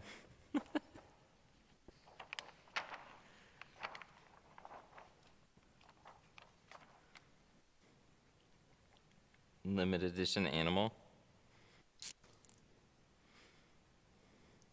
No, I want to get studio squeegees. So this has been a tough thing. I could get, or like I want to do like a Tint Studio logo, but like we're Detroit Tint Studio. So my idea was like, Detroit Tint Studio is the business, and so Tint Studio can be the channel. It was also to kind of tie in with a store, so I didn't want it to be confusing. I just have the Detroit Tint Studio store and everything. Probably just overcomplicating it. That was my thought, was I was actually going to have a Tint Studio logo, and Detroit Tint Studio was going to kind of be a way to separate it. Because I'm not really going to send everybody to like my business website to buy tools. Okay, so this one's funny. How do we do these? You know what I could do? Just ordered 5? Dang! Thank you. We'll have them out ASAP. I'm glad you like them. Have they been I'm assuming they've been lasting. Oh, but you like to redo, you like to swap out lots of tools. I'm not objecting. Let's do this. So, actually, that's not really gonna help a whole lot. No, it will. It'll be fine. We'll just pull it down to shrink it. All right. I know what I'm gonna do. So, please. They last very well. I like to have backups. Cool. Glad you like them. That green. Okay, so on the Escape, like we said, the hinges kind of mess things up a little bit. So you need to compensate. Like if you cut them exact, you're gonna have gaps on the inside, but you do have room on the inside, so what you can do is overlap your cuts a little bit. So I'm just pulling this back kind of to a happy spot, and then I'm going to cut them, and then I'm gonna shift them back. But I'm not gonna shrink it over the hinges. I'm gonna do it elsewhere. I'm gonna shift the whole thing down, because there's not a lot of shrinking to do. Just make sure this is taken care of. And then you've got a little bit of overlap, a little bit of overlap. Make sure it's up so there's no gappage. And the rest of it you can cut out exact. So we'll be good. Yep, we'll be good. All right. A little light? No, it should be good. Nope, nope, oh, we're good.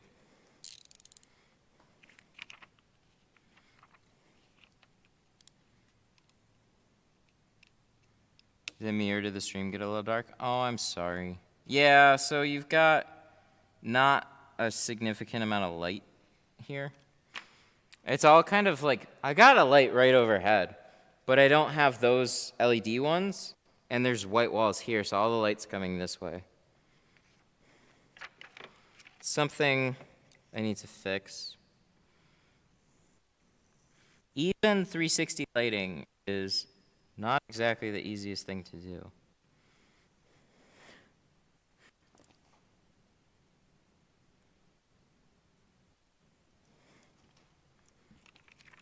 Yeah, no, it's all good. It's been one of those things that I've had a hard time figuring out.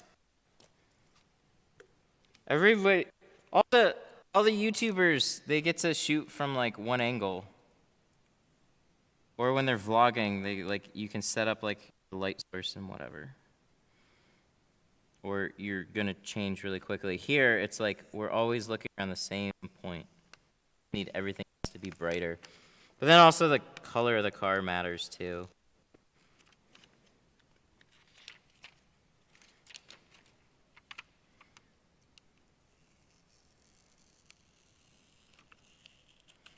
I've looked into I'm gonna get more LEDs and I'm gonna put them along here. And then if I have to, I'll get something here. Part of it is just there's a big void. I have to put a light bar on my head. I could get a spotlight.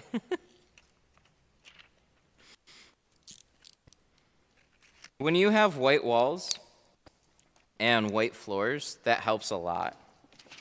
I don't have white floors, and then I have the white walls here, but I have void over here, so that screws up my lighting a lot.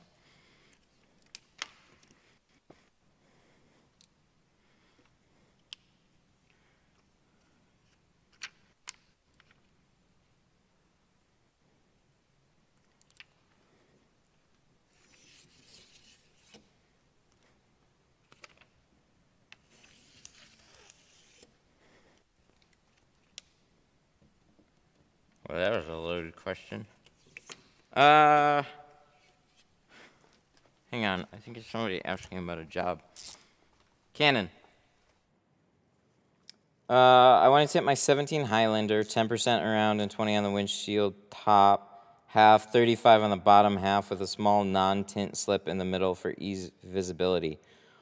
What? How much extra would it be for that? I wouldn't do that. That's really strange. Sorry, but that one's very weird. 10% I have 5 or 20. And then 20% on the top of the windshield, 35 on the bottom with a non-tinted slit in the middle. Dude, you're fucking with so much on that windshield. Just do an even shade and a sun strip. Don't leave like a spot in the middle and then some tinted here. It's weird.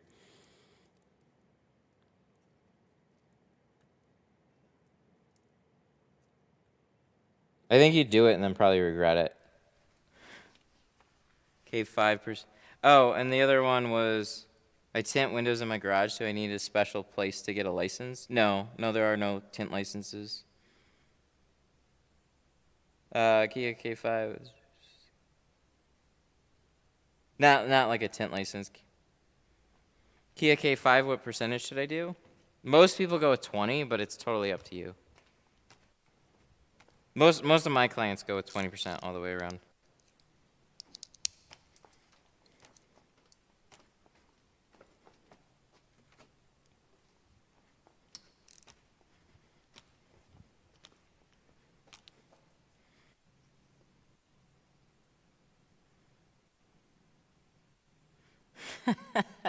What a question. Is there right now, of course. I don't even get this question all that much. Is there a risk to scratching glass when you're cutting directly on it, right immediately as I take a blade and I put it on the glass? Yes, there's always a risk to scratching.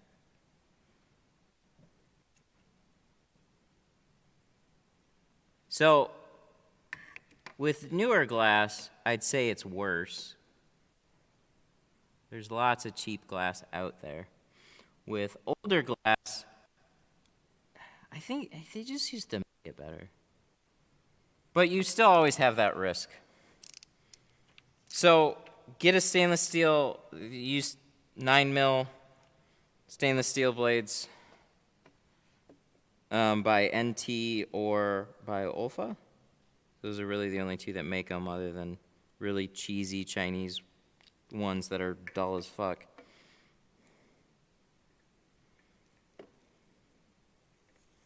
I tried them. They're terrible.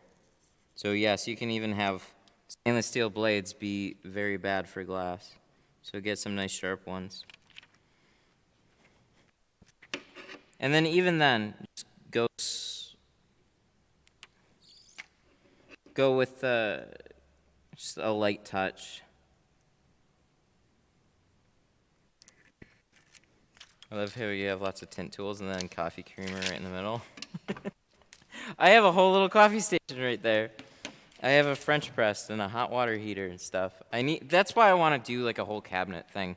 I want to like have my little coffee station thing and then like an area for some extra like hardware tools and stuff, because that little box there, that's just what I always use when I'm running around.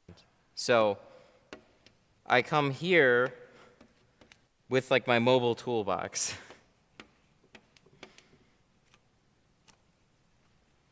And I just kind of like unpack some stuff, and then like I still act a lot like I don't tint here.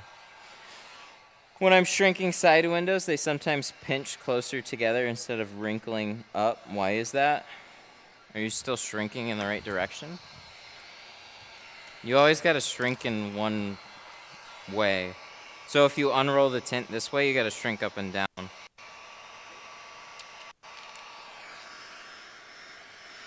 Is that a question? How would you cut out a window if you don't have glass aid? You just cut on it, cross your fingers. Or be safe, get a Sharpie, mark them, cut them on a glass board. Or there's the old school button trick, which anybody that's a fan of the button will make fun of the tape. Which is fine.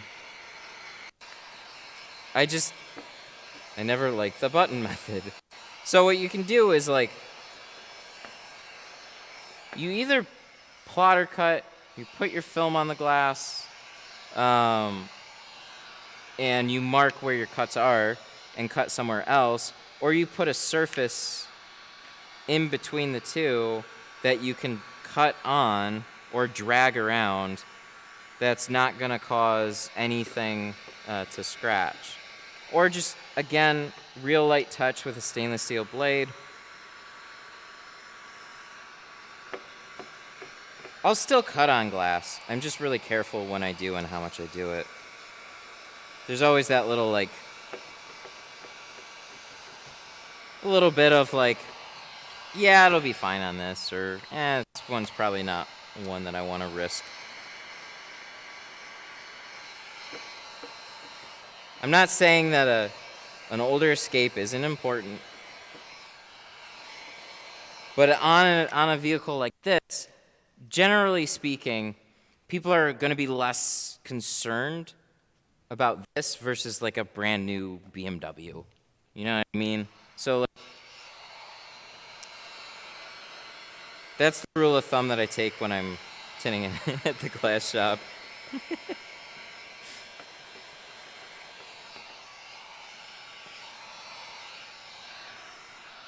How dark of a windshield can you have? Check out your local state laws. Michigan, you need a doctor's note.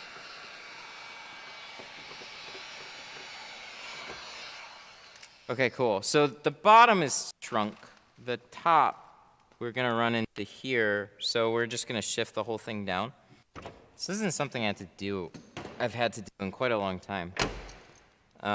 But it would make it easier, like especially if you're tinting with spoilers and stuff in the way. We're also doing like a wet shrink on this because there's not a lot to shrink. It's a stubbier back window. It's a stubby back window, and when you have this much to cut, it really helps to shift everything around. And when the glass is wet, that's easier to shift it around. When it's dry, it starts to fall off like a vertical surface.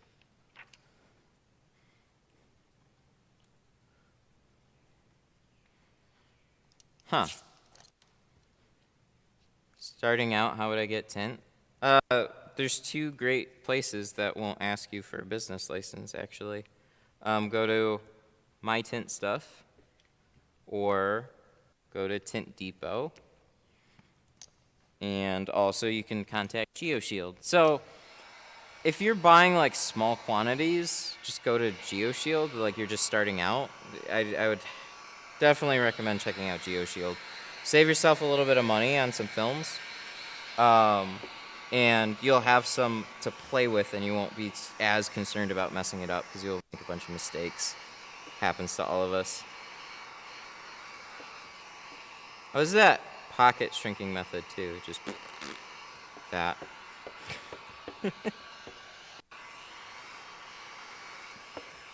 I forget. I started shrinking it normal, and then I was like, oh yeah, I can do that.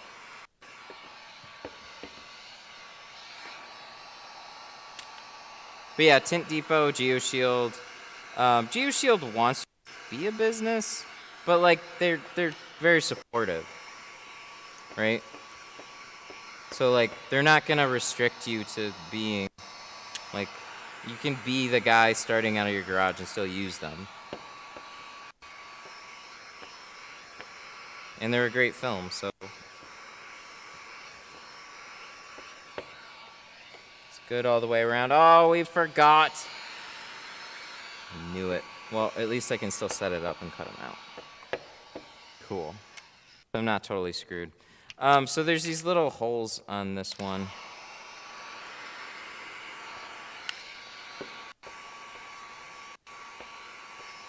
Remember how much I hate wet shrinking.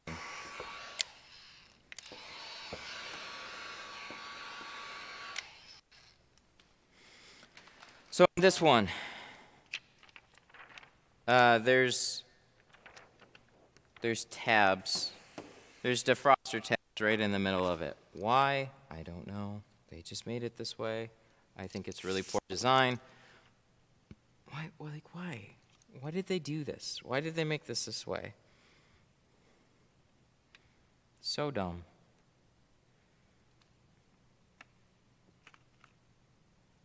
So So like this back window is just a really funky cutout. And then they put defroster tabs right in the middle of like here and here. So you have those wires just hanging there. You can take them out, but then the tabs are still there. So you have to like cut little holes for them to poke through. I think it's poor design because they could have just put them here and then had the line straight across. They didn't have to do all this.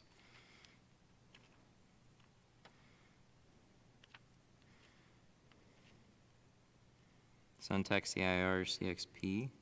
Oh, I don't know.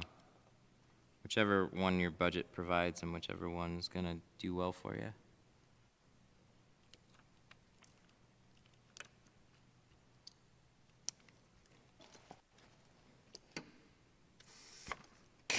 God damn it, I scared myself. It's happened with the last hatch where you spray yourself, lean against your sprayer, and it shoots your stomach. Nice.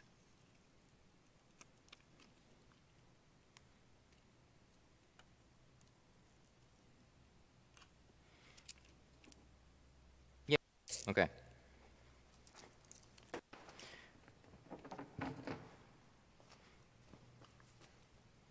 Suntech CIR if you're looking for good heat rejection. There you go. Isn't CXP also ceramic?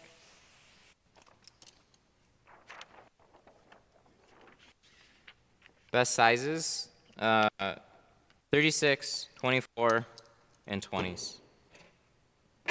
You can get all three. Get all three.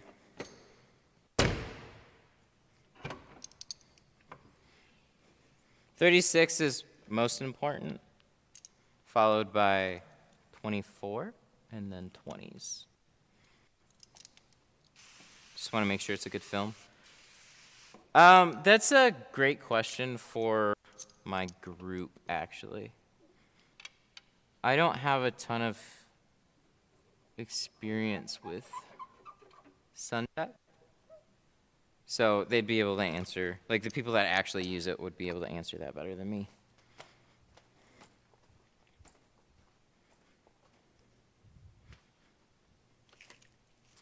We might have to spray this down with an adhesive remover.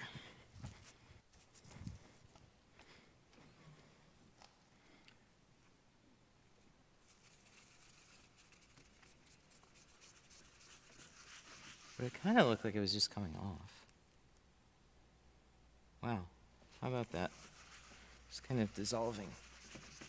That's unique.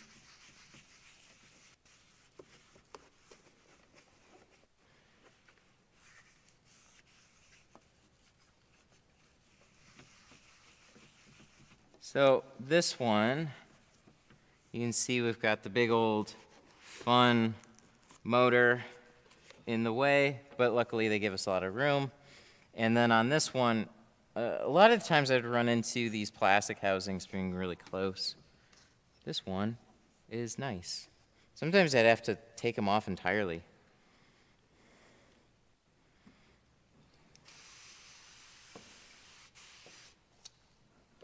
What type of film do you prefer? Well, the easiest to work with is always going to be a dyed film. The one that I prefer to like have on my car is ceramic. So that all depends on your budget. That'll usually be the deciding factor. If you want to spend all the money to go up to ceramic, or, oh, there, of course it is. Solar free? No idea. It sounds kind of cheesy, but I know they're a little bit more established than like an Amazon film. I've heard of them, I just don't know anything about them. It's like sugar-free.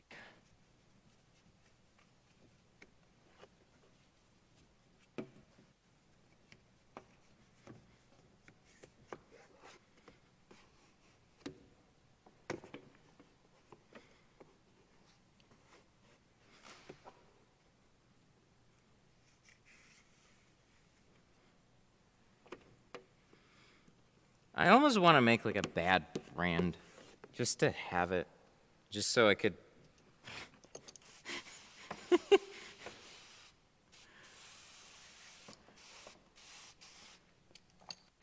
You know what I mean? Like, I get questions about just about every brand that exists, whether or not they're a reputable company or not. It's just like somebody came across it first and saw that they have relatively inexpensive pricing, so they asked me if they're good or not.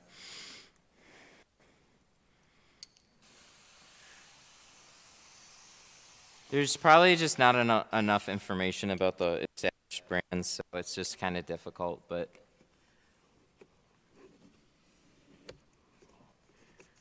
like, I swear to God, all a film company really needs to do is, like, offer cheap-ass film and just start saturating the Facebook groups with, like, recommendations and marketing and stuff, and then next thing you know, I get, like, 50 questions about it.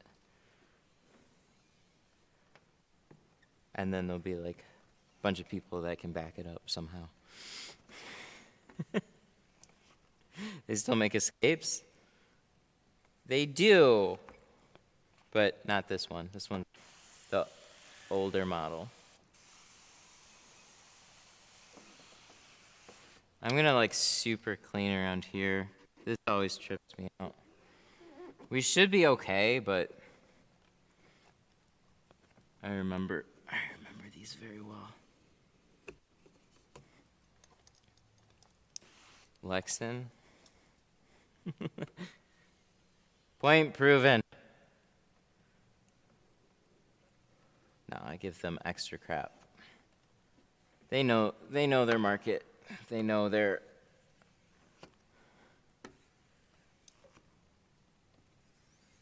They just ship out as much film as they can. Glass adhesive international shipping? Yeah, you can get it. You can get it at distributors, but everybody's out of stock right now. Sorry, that's my fault. I'm getting beat up about it. But I'm trying.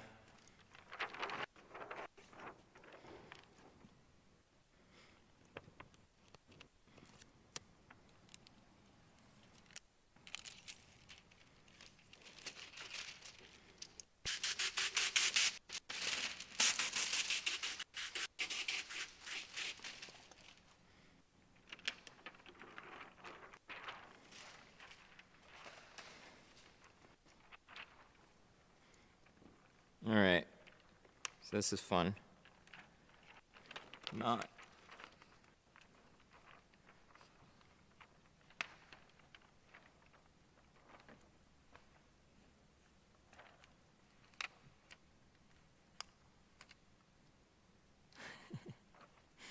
Lexan's made is the same. I don't know about that. I mean, possibly. See, even the interesting thing about factories, though, is you can have different quality films out of the same factory. Nobody's got the same SKU across the board getting made for their company. Not really. They're either ordering like a bulk SKU, or if they're getting like something custom, it's particular to them. So like there'll be lots of similarities, but there can be some differences. You could get good film, but you could get bad film, all from the same place.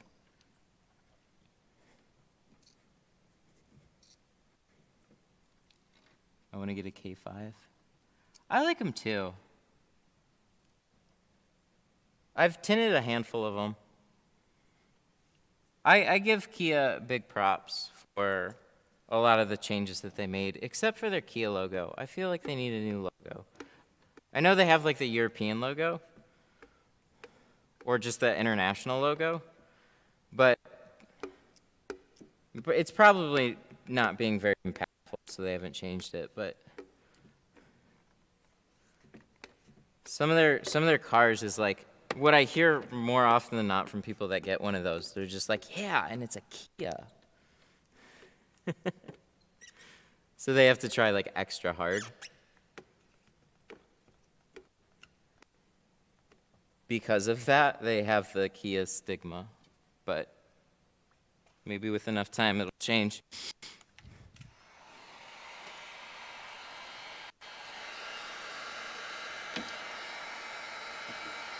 Alright.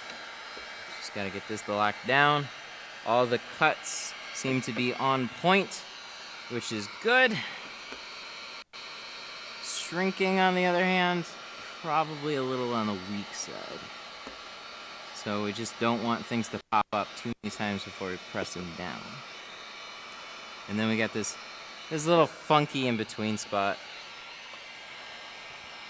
God, I remember doing these. I remember doing a lot of these. I never was happy. Never was happy with these. Platter cut or not. This was always like, oh, I gotta do one of these. I think it's coming out clean though. Thankfully.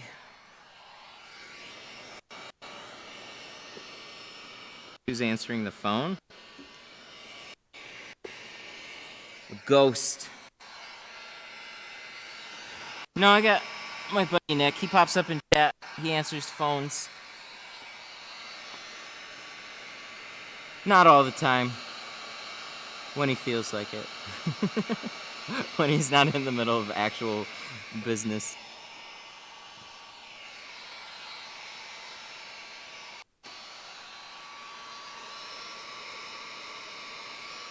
Most expensive tint roll company?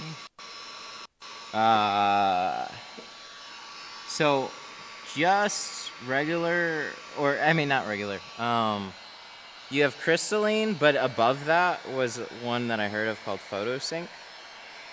They were $2,500 a roll, and it failed in 3 months. So I think that's a record on both ends.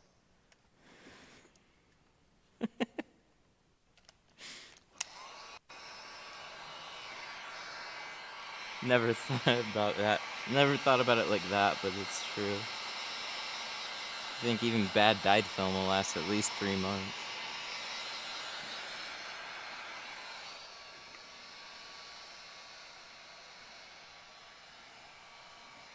Did Kia tell you right? There's a lot of features in that thing.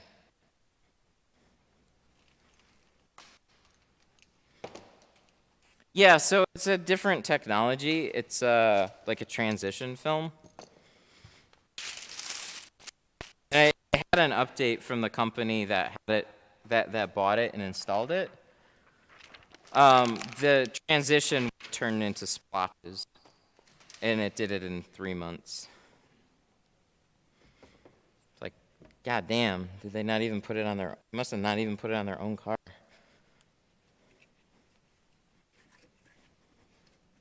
I'd hope they have better film now, but that's kind of what gets you too. Is like, this happens all the time. You have a film company, they put out a bad bunch of film, they get called out for it. Months later, they put out another batch of film, or like people are like, well, you know, they're still around, so they're probably better now. It's like, yeah, hopefully.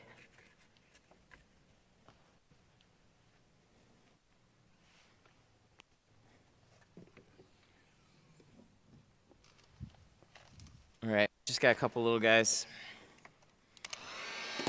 Ooh. I'm gonna hold this up with my head, but I have my headset here. Probably don't want to do that, actually.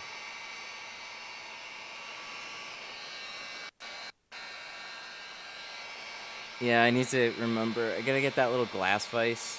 I know what it is, like a little shock mount vise. They're so handy to have, and they're not expensive. I just hardly ever run into this. It should have had it.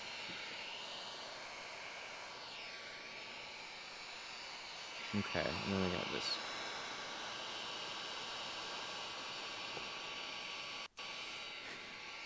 That's why I've had nothing to do with 3M since 1990.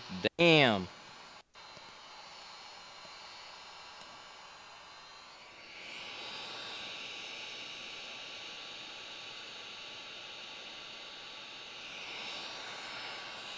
My Kia dealer said that they would swap out the new logo.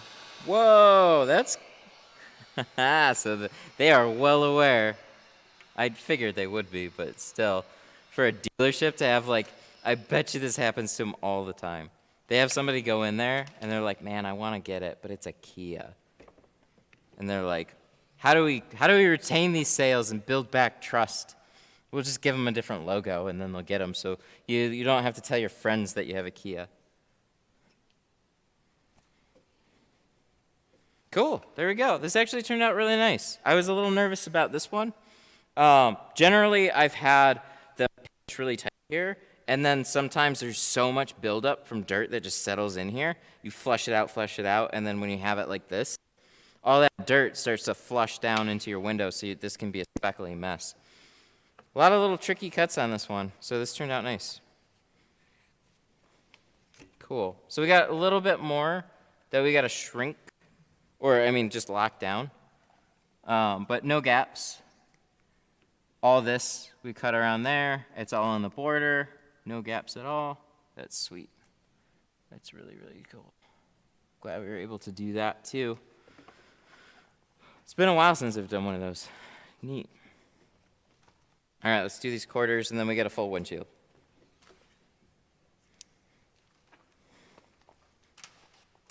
Have you had an injury that stopped you from tinting? No. Maybe? I mean, I've been sick with, like, the flu.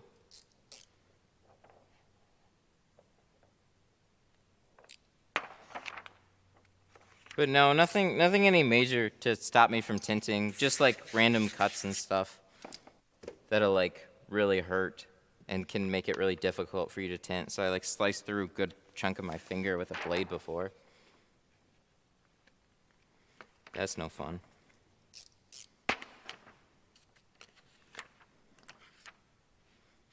Is this the Pronino? Yes.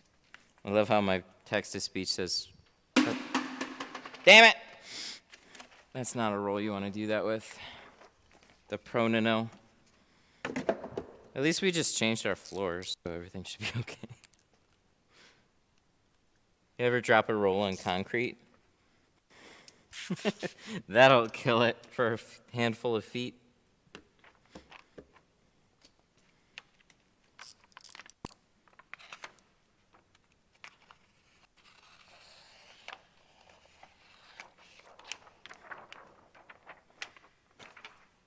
Let's get a new blade. Canon. How's GME doing? What, do you have some time for some random fun videos? I don't know. I honestly don't know. Not yet. I'm sure it'll happen. Right now, we're doing well with appointments, so I'm not going to do anything to like push one of those off. We still going down? Ooh, we did. Look at that. We came up. We came right back down. 179. It's been so funny around 180. They're not going to let it close above 180. At least they don't want it to. Nissan Cube. Yeah, we talked about it in the last stream, actually. Interesting it got brought up again. 2008 Impala back window. That one's... Actually, if you look at my How to Shrink a Back Window video, it's literally a 2008 Impala. So there's that. It's an old video, though, with some fun music. You know, weird intro. What app are you using? Oh, for trading Thinkorswim. It's through TD Ameritrade. I love Thinkorswim, though. Regardless if I was trading with them, that app is so nice for charts and stuff. You don't even need, you just need to make an account, and then you can have live charts. You used to have at least $50 in there and pay monthly or something like that for live charts. They used to charge you for live charts.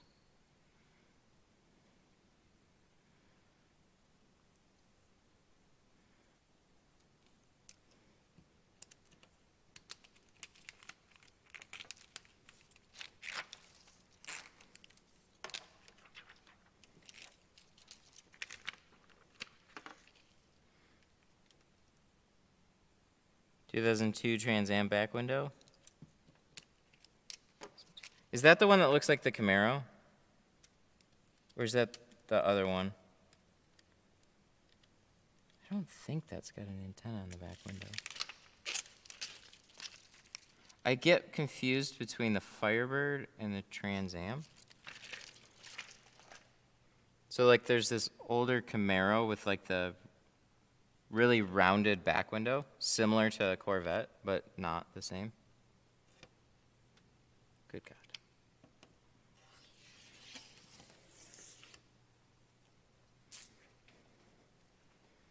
It's got the hatchback. Oh, okay. Take off the antenna, if there is one, which you said there was. So it should just be like double-sided stick tape on both sides, if they actually did one. I don't think I've run into one with an antenna. That doesn't sound familiar to me, but the that one actually easier. It took me a long time to figure this one out. Oh, I put it on both sides. Of course I did. Of course I did. I'm remembering that now. Oops. So on the, it's a little tough to explain without one here. There's actually not as much shrinking that needs to be done, and there's some guys that do it without shrinking it at all. I shrink it, but there's a way to shrink it that'll make it more difficult, and a way to shrink it that'll make it easier. I didn't realize the easier one until way later. So what you want to do is actually tack it up higher on the window, so you leave like this amount of space on the very top, I think, and move everything towards like being as like big on the bottom as you can. The sides will tack down, and then most of your shrinking is actually on that swoop in the middle.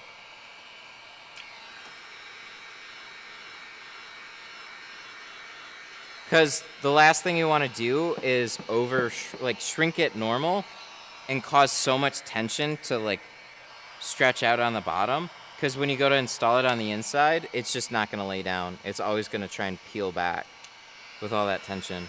But if you shrink it, most of the material in the middle, it helps all that, so it all lays down pretty well. It's actually not that hard of a window to shrink if you know that going into it. I didn't realize that until much later on, and then I saw somebody do like a video on it. Then I saw a couple of guys, I think they cut out the dot matrix and do it without any shrinking at all, because it does this weird swoop.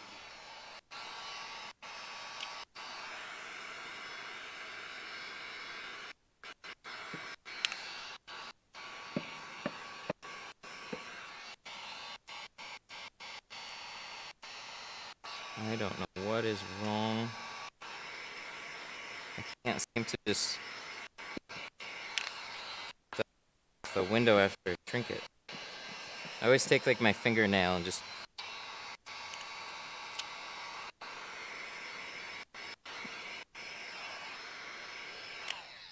there we go.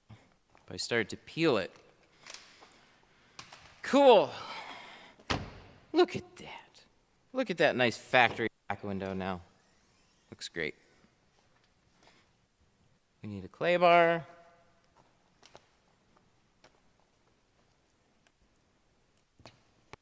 Two, 2006 Celian? What? I don't even know.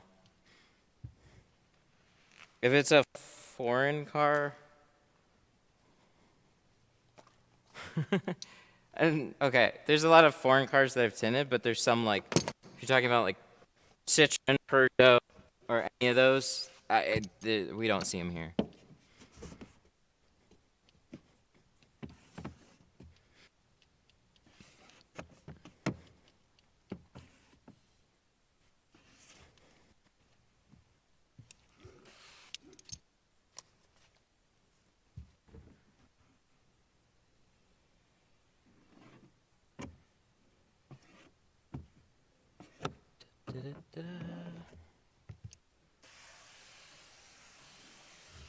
Clay bar, spray down. The reverse curve is no joke. Yeah, and I didn't realize that it was actually way more straightforward than it is.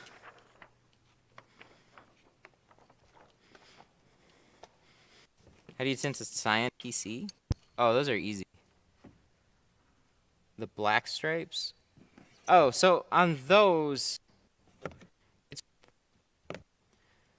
so there's like two different styles for like a dot matrix looking thing at the top. The cyan you're talking about, they use stripes. Same thing with like Grand Prix and stuff. On some of them, they do stripes rather than dots, which I much prefer. If you shrink it right, so it all looks smooth. When you squeegee it down, sometimes they'll, like, your little shrink lines, it'll, like, feed air back into it. You want to still get it while it's wet, and just take a heat gun, dry it out a little bit, heat it up, and press it down. Clean it extra thoroughly, too. And then you'll be able to let all that lay down and look pretty nice. You'll have, like, small silver lines, but it'll look way better. You just got to catch it while it's early. Because if it's all dried out, then you can try and smooth it out, but likely that air's going to bunch up towards the sides. So you can still try and save it. Maybe, maybe not.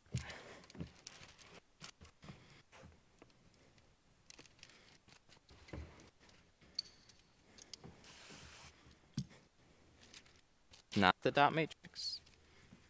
Oh, you're like, so just the defroster lines? Because if that's the case, then welcome to every car.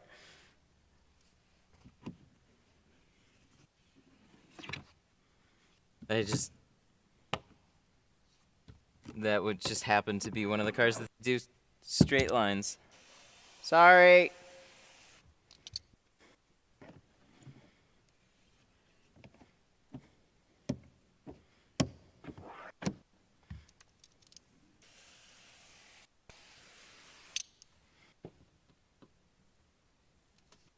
There we go. Sorry. I'll fix the mic in a minute.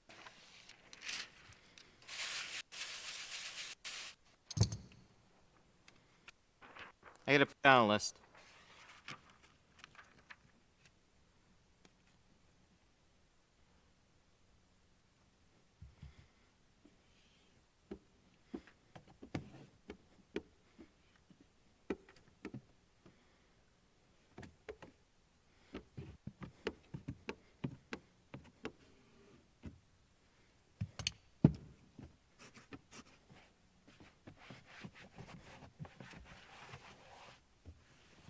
Okay. Okay, so we definitely need to fix mic issue. I'm gonna write that down for next stream. So, metal box being slightly farther away from the receiver makes it cut out. Good to know. I gotta put that on the list.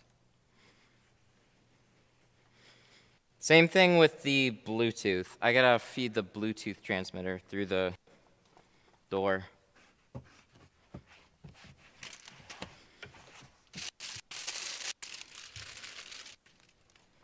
Let me write that down so I don't forget.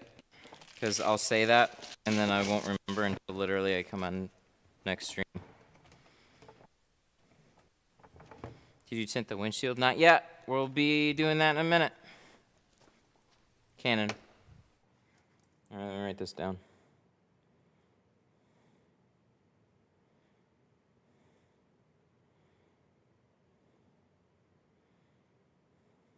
I have to look at this in a sec.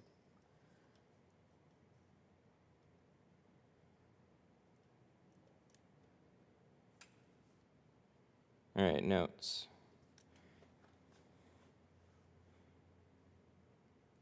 Okay, so I need a longer 3.5 mil cable, but it's got to have mono or dual 2-channel. I can't have the triple, so that's always fun to try and figure out. And then longer Bluetooth antenna. Did you get new earpods? Yeah, I got these Bose ones, and they start to hurt. Ow! Yeah, they really do start to hurt after a little while. So, they didn't have any really good neckband headphones anymore. The Bose ones, they don't sell anymore. And so if I get like a second-hand pair, they're going to break within 6 months to a year. Where'd you get the shirt? Tint Life. Tintlife.com. TINTLYFE.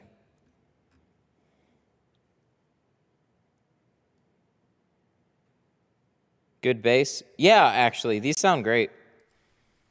They're far better. Okay, so my little headphone journey. I still actually lose features with these. I'm really upset. Everybody's moved to truly wireless headphones or the over-the-ear, and I get it. I get it. Nobody's getting neckband headphones, but I just so happened to like the Bose ones that I had. They had noise canceling, awesome. They sounded pretty friggin' good. They had a 10-hour battery life, and I could switch. This is something that I learned that I'm now most headphones don't support. They could switch from my computer to my phone. So when I'm doing a live stream, I can only be connected to either my computer or my phone. My other ones would switch back and forth. And then another really sad thing that I'm missing is skip back music controls. So there's these really expensive Sony pair, and I got them. The ears would not stay in. They sounded okay, but the ear tips they just don't fit me. They're always falling out. No matter which size or whatever, it's just they're not working. It was a $300 pair of headphones too. So that was like my only hope to find a nice neckband style headphone that I could work with, similar to like what I had. So then I'm like, all right, well, I guess I got to go with the truly wireless ones. So then you have like the Beats Pro ones, whatever, that have the little ear loops. No noise canceling. Dang it. So those were off the table. So then I was kind of down to EarPods Pro or these ones. These ones have an obnoxiously large case, and I hate it, but they have slightly longer battery life. And they have volume controls. What I didn't realize, this is very Apple too, the only way to change the volume was to change the volume on so if you have headphones, you're listening to music or video or whatever, you can't change the volume on EarPods Pro. You have to do it through the watch or the phone. But what I found out with these headphones is they have volume controls, which I would rather have on the earphones themselves. Or I have to change, I don't have skip back. I can skip forward a track, but I can't skip back. So I have to have a watch for that. So I lose out either way, but I'd rather have volume controls. Ask Siri to change the volume? Yeah, okay. That did get brought up. Well, you can use Siri. Yeah, nobody does that. In the middle of like a busy shop, and they're like, hey, and I'm like, hang on one second. Siri, can you lower the volume, please? Yes, of course. And then you wait a second for the volume to be lowered. Okay, now I can speak to you.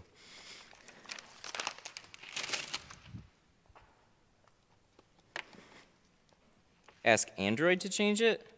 I saw there was like some weird third-party assistant apps, but they all have terrible reviews. And then the more I looked into the headphones, the more I saw some people say that they just have, like, they fit okay, but when you're like running around and moving around, they start to fall out depending on your ear shape. So I didn't know how well I'd actually be able to like do what I'm doing on live and then still have those headphones. But I knew that the the Bose ear tips, those fit me pretty well. So I went with the Bose. And I will say, the Bose noise canceling is better than my QC30s were. Like significantly better. Sounds really good. 6-hour battery life versus the 4.5 hour out of the earpods. So, I'd have to try them to know for sure, but worth it.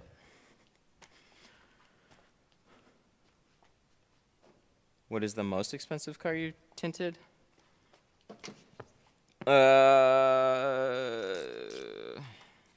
Aston DBS. Do the bows fall when you're running? No, they're very snug on me. I think they're actually made for slightly bigger ears too.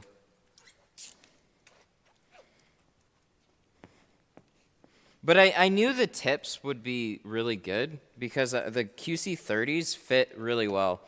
And they're not like the plunger style headphones either. They're like squishy earbud things with a little wingtip that kind of rests in your ear, so they're a little bit more secure. I like that. So I really like the QC30s.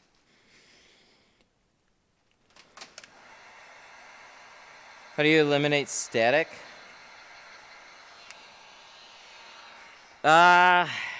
If you have a staticky roll of film, there's not much you can do. That's just kind of how it is. I'd say that's bad manufacture. I dealt with that from a company a lot, actually. It was ASWF. Their rolls were like overly staticky. It drove me crazy.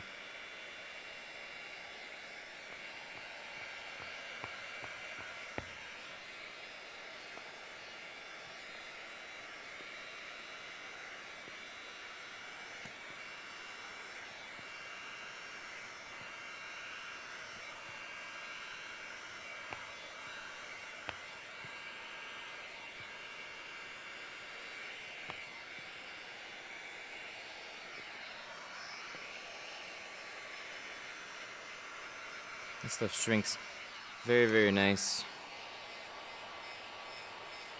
So yeah, I don't know. I had to ramble about my headphones for a little while. Can't switch between devices. That sucks. But with the Apple ones, it's the same deal with Android, but at least they will do it on their own devices.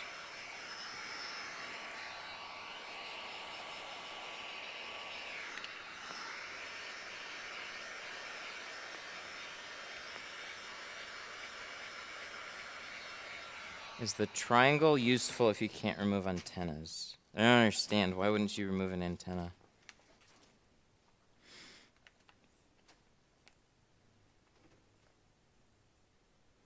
Good to see you're not a film Grinch. Drove me nuts. Some guys keeping 1/4-inch size offcuts and 3-foot high piles all over the shop.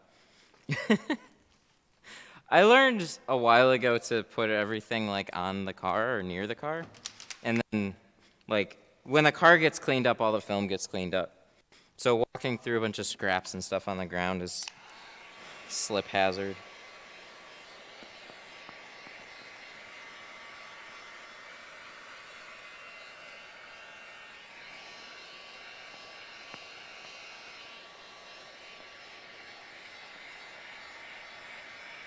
If you have an antenna on the window, it needs to be removed.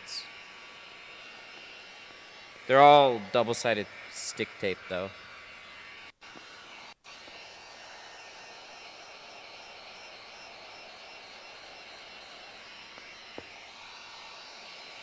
Antenna and defroster plug on the glass. Oh, like the little tabs? What? What kind of car are you talking about? Oh, guys keeping it to use? Oh, all the film. No. I'll keep around extra for a windshield strip, that's about it. Everything else, I've tried. I tried to like keep extra little film pieces and stuff, and then you forget what it is, and it just goes in the trash anyways. Yeah, that drove me nuts. If somebody's really organized, just put it in like a bin with like little rolls and stuff like that, and you can save some of it, but it's so minimal. I agree. I agree.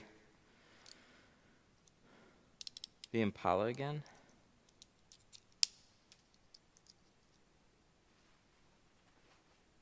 I don't understand. The antenna on the Impala comes off. Like, for sure. Hold. Hold Thursday at 1 p.m. Alrighty, good deal. Thank you, I appreciate that. I saw my phone was ringing, but I'm live streaming. Ooh, GME coming back? Slightly. We're 6 minutes to close. How do you remove registration stickers on tinted windshields post installation?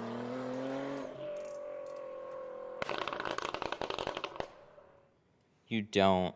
That's laminated in there. You literally have to cut out the piece, and then you have a big hole in your tint.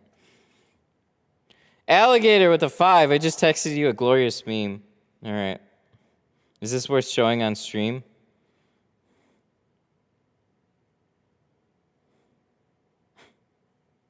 All right, this is a good meme.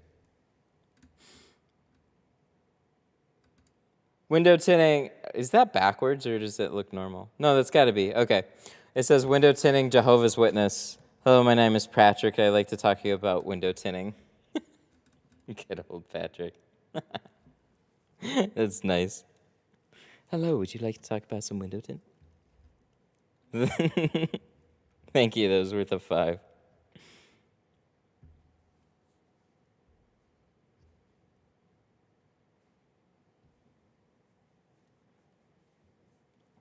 Maybe it was tinted before. It's got a round metal bracket and it holds on the glass. Not on an Impala. Not on like a 2008 Impala. It's the really hard double-sided stick tape. Gotta heat it up, wet it a little bit, and slice through it. Takes some time.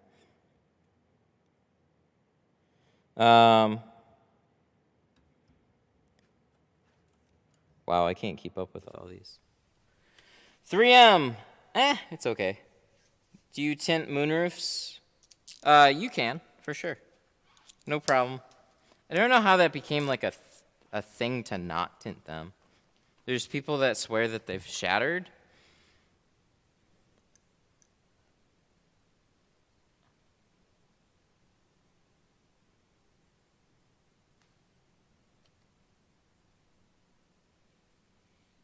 Yeah, I don't know. It's like one of those things that I think got blown way out of proportion. There's some people that ran into some sunroof problems or something.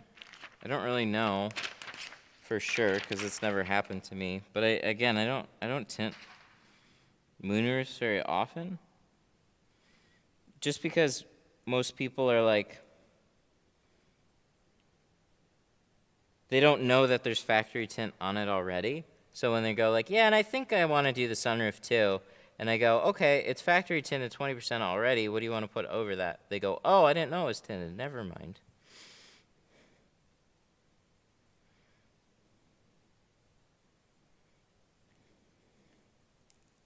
But yeah, I do it. No problem.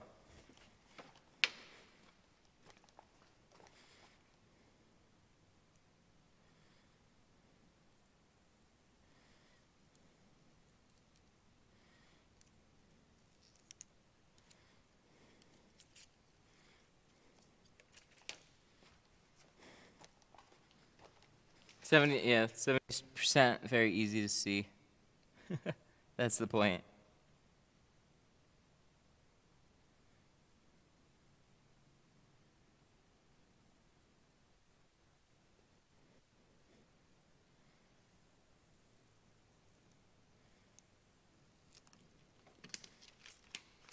Easy to see. Question. How much room do we have? Ooh. Oh, wow. Look at me cutting this slim. I had so much room on the inside. Foam strip on the bottom, but you have enough room there too? Cool. All right. Well, I don't need to be so careful. 50%. Is it noticeable? It's definitely noticeable. Whether or not you'd get in trouble for it is up to your local law enforcement. It kind of like, look, if you're driving around being an idiot, you're going to get pulled over. And then you'll get a tint ticket and a whatever ticket too. If your car mostly blends in with traffic, like we're talking about, like this car, for example, and you want to do 50 on the windshield. Is it going to stand out some? Yeah, but that's kind of the point, right? Or else you would have gone with 70.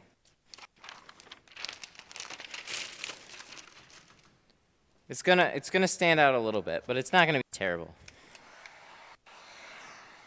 It's a nice safer way to run around with, but then also depends on like what you did on the sides.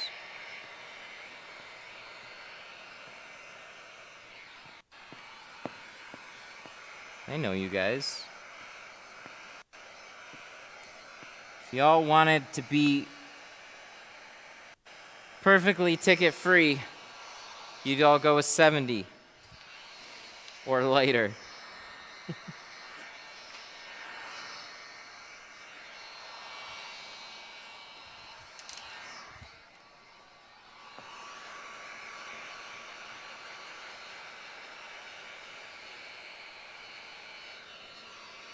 $20 on the sides.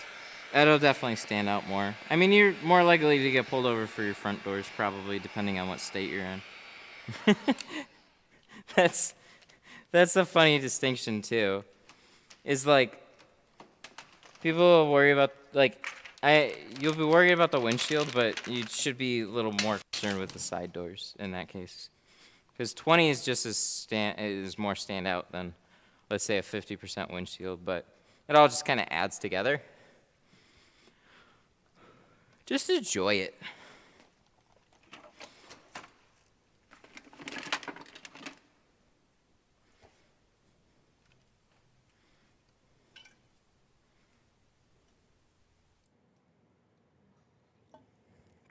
If he wants to try it, he can buy it.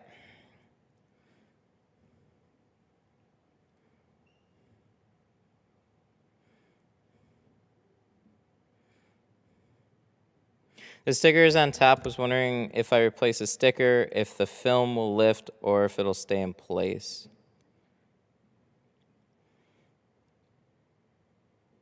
Oh, in Texas, you have to put them underneath the film.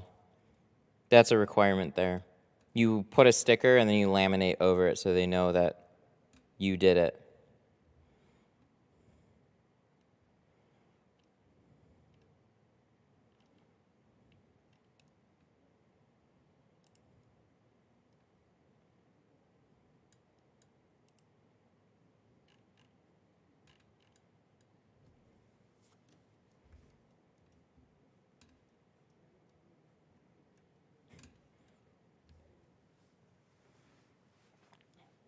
Can you explain the more light that enters the vehicle, the lighter the tint will look? That.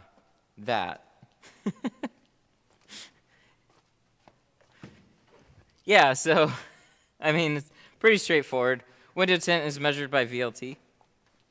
That's just the amount of light coming in, so 35 means 65% of the light is getting blocked out, 35% is being allowed through. So most of the light is then coming through the windshield when you tint the rest of the car. If you leave that windshield open, some of it will look lighter, and then as soon as you darken up the windshield, the rest of it will look a little darker.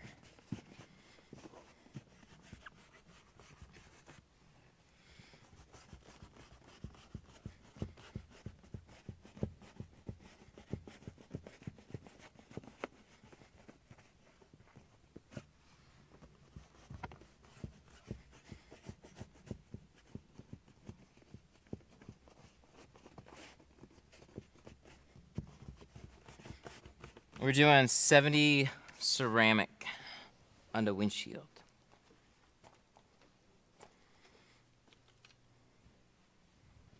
He went all out. 20 on the back, so very factory on the back, and then what I would say tint legal on the front and the windshield. It's something you would never know is there unless somebody told you. As soon as you pull this outside, it looks like every other Escape on the road, except it is thoroughly protected, which is nice. Because it is. There's my sprayer.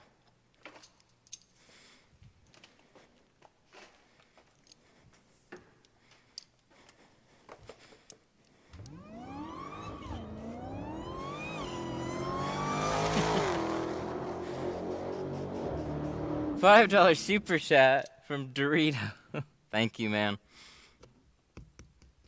For the sauna fund. Wasn't it supposed to be for the Yeezy fund? No, it's all good. Thank you. There is no sauna fund, though. Maybe like a pool fund.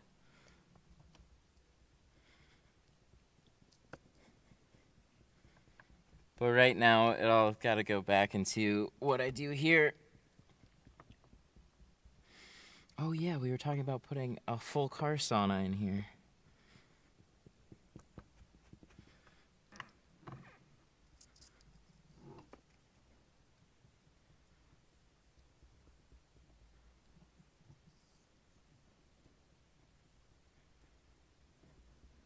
No sauna?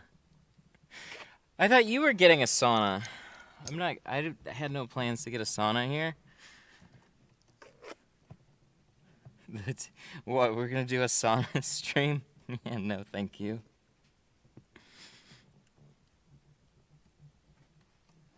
No, thank you.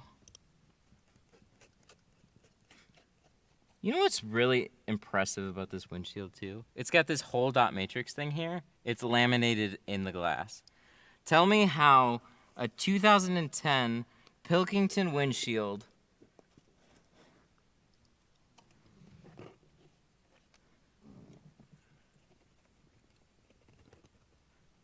or is that somebody else? Did somebody else leave the super chat? Did I make a mistake? Oh no, that was Dorito. Okay. You're breaking my boy Ritzy's heart. We're not that fancy here. We don't have everybody with saunas. Maybe one day. But then it would be a surprise.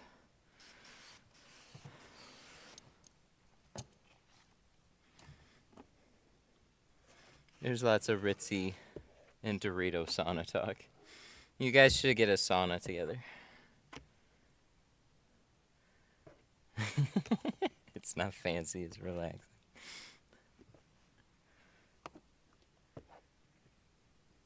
You tell me what the average person would say. When you go, I own a sauna, is it? What do you think of it? I bet you'd have more people saying, oh, that's fancy. Or, why? Okay, we gotta pull this rope here, because this is pinching too tight right there. There. Let's do that. Let's get a bar, shall we?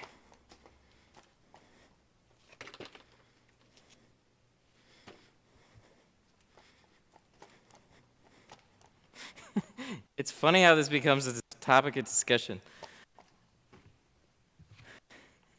It's a normal thing in my country. And there's normal things that I do that people are go like, whoa, I didn't know that. And it's like, oh, that's normal. So yeah, sauna's fancy.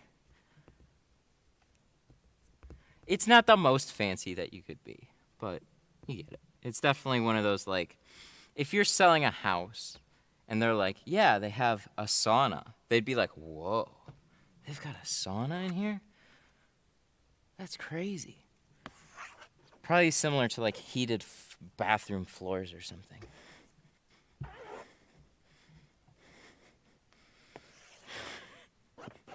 In my country, it's normal to not have running water. Okay, that's very unfancy.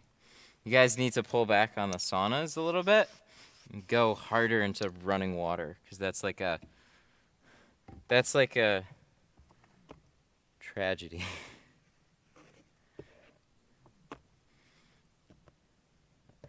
Are you gonna work around the mirror tab? We're going to be really careful with how we cut it.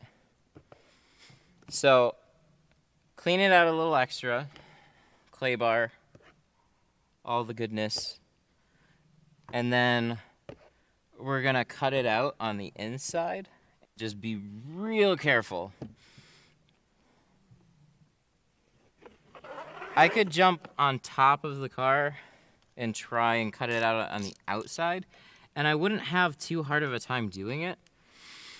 Might even talk myself into doing it. But what I usually end up doing is just popping these things on the inside. Yeah, let's get that nice and flushed. All right, last one.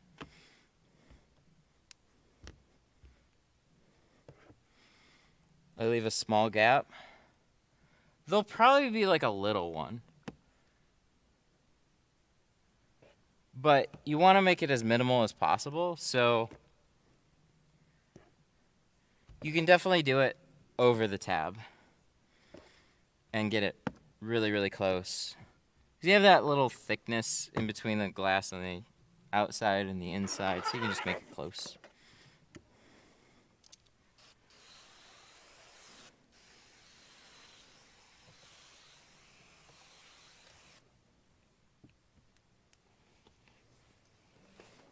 All right, where's my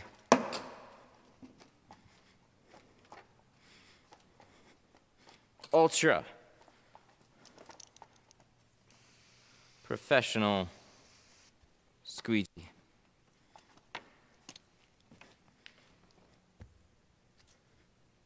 Learned how to tint from these videos? That's awesome, thank you. And good job. That's nice to hear.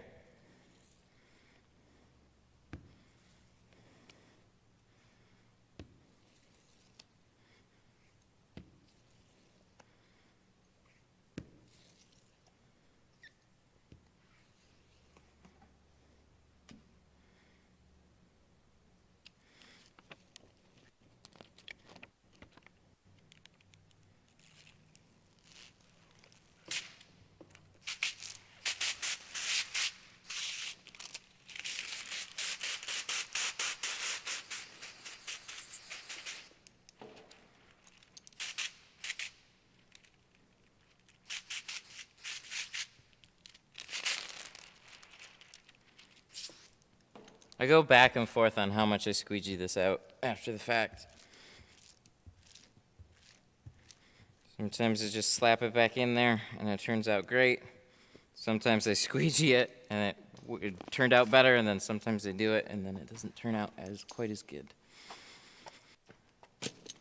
But we got some space. We got some space to work with on this one, so that's nice. Hang on one second. What brand ceramic?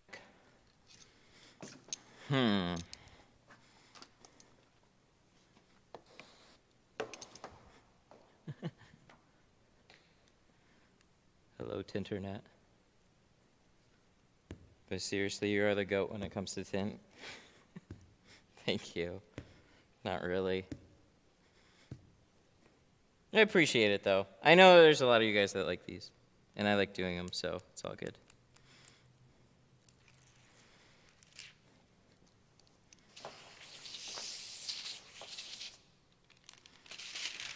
I almost feel like goat is like half of an insult, because it doesn't sound like anything fancy. It's not. I know it stands for greatest of all time, but I always just think of an actual goat. So it's like neat.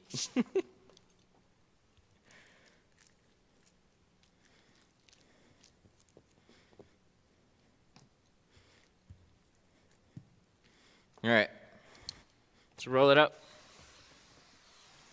Let's unroll it.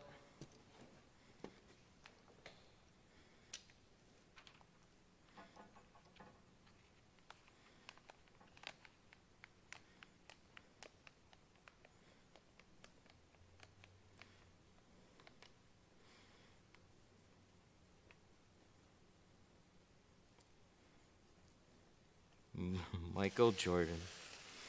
Michael Jordan for window tinting. Yeah, no. See, the thing that Michael Jordan, Tony Hawk, and all the notable guys that like kickstarted or really impacted their field was that it had some sort of like real world appeal. Tint's so not that.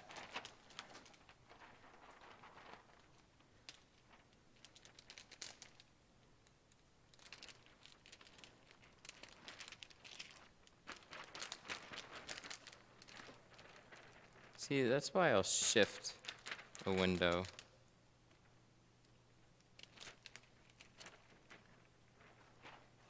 All right, we squeegee it. Sorry. I'm distracted.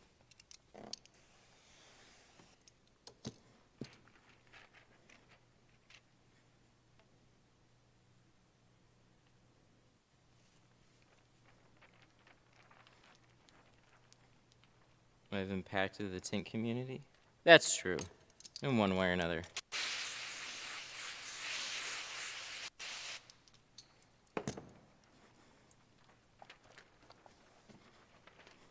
Will it ever be a 900? No. Will it ever be an insane kickflip? Probably not. But I'm glad you guys appreciate it. You guys are the real deal.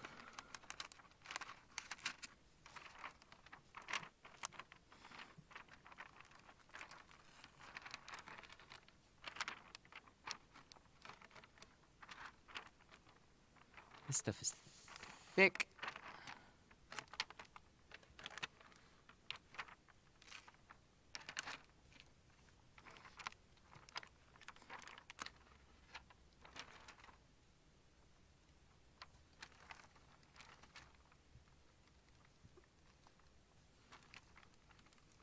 Good, good. Get it as close as you can to where it's gonna go. That helps a lot. That always helps a lot. That makes the end 360 no scope squeegee. I don't think it's ever gonna be that, but we can try to make it.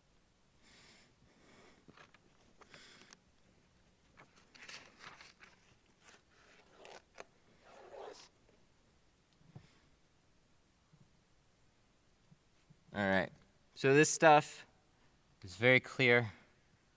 One of the... You, what are you?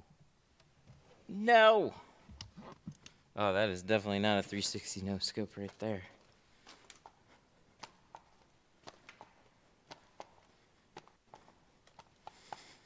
What's the thing in the middle? This is it's not the defroster. That is a... Wow. What are you? Hi. You want to get out? You want to get out of my window? Ooh, it's just like falling. I can see it. Alright. Cool. Yeah, so it, we have this lovely little hair, chunker of a hair that just found its way right in the middle. That was fun. Okay, so cutting this out, and then cross our fingers that we didn't have a whole bunch of other stuff. Something floated there. So cutting this out, put out just a little bit of blade. And then, because when you do just a little bit, you're able to round these corners so much better. What I didn't realize is when I first did this, I watched somebody do it. And then I'm like, and then I go to try and do it. And my dumbass puts out this much blade and then tries to round these corners. You can't do that. Just put out a little sliver and then you can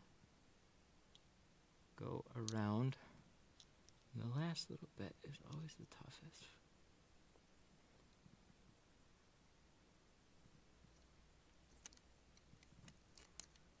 There. See? Real close.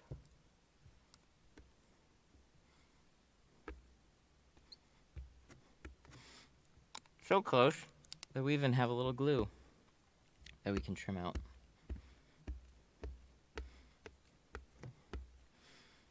What watch? This is the Galaxy. It's the original one. I don't know. Well, no, not the original. It's the one with the turn thingy. As soon as they did the turn thingy, I was like, oh, okay. They made it a little smaller, and I like that one. I haven't used it in quite a while, though. I have it because of my headphones. I can skip back tracks. Imagine a headphone feature that you gotta use a watch for. Yay. But it's actually nice. I forgot, because I can use, I can't switch back and forth between my headphones and my computer, but I can know when somebody's calling now while I'm streaming, so that's helpful.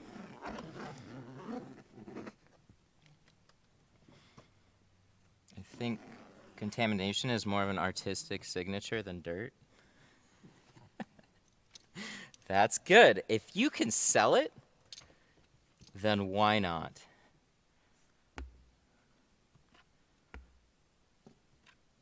I'm going to tell somebody that next time. Well, I wouldn't say it's dirt. I'd say it's just their unique signature that they left behind. And then they'll go, oh, okay, cool, yeah. I don't like it.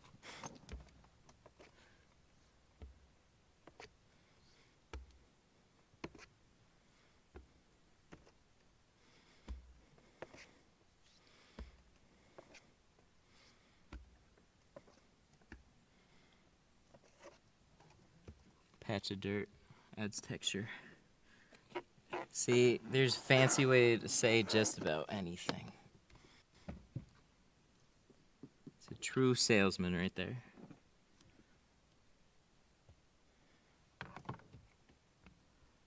It's like Braille. Just gotta have it speak to you. I agree. Sell it. Good luck.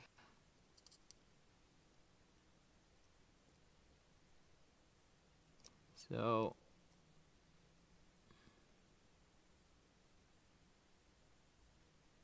what to do when the squeegee scratches the film? Get a new squeegee blade and make sure you wipe off your squeegee relatively frequently too. Sometimes it can be the scratch coat on the tint if it's just a weaker one, but it always comes down to something that got stuck onto your squeegee and then is like you're wiping it across, or a rough spot on the squeegee blade or something. So you gotta be careful.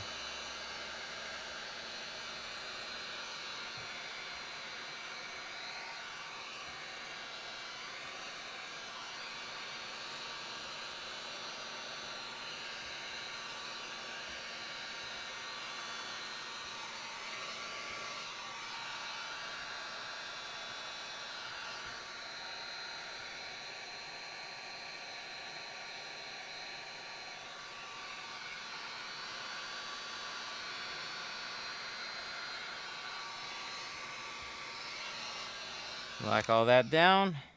We'll squeegee it off, check it over. I didn't come across any rough spots when I squeegeed out the driver's side. Everything seemed to be okay. It kind of freaked me out a little bit with, dude, that was a big one too. Usually you'll clean it out, and if you have a hair, it'll be like really small. This was like a big squiggly one. But I didn't actually press it down into the glue or anything, so it was crazy. Washed it out, and I saw it literally drop out of the film. That doesn't happen, but it did, so that's good.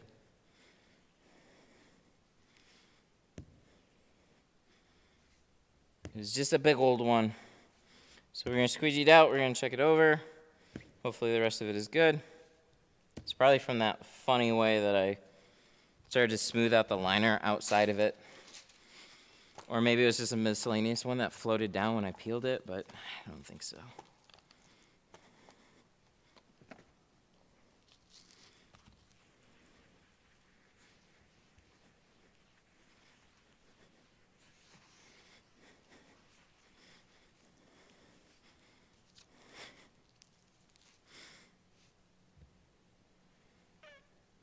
How many cars off of a 50-foot?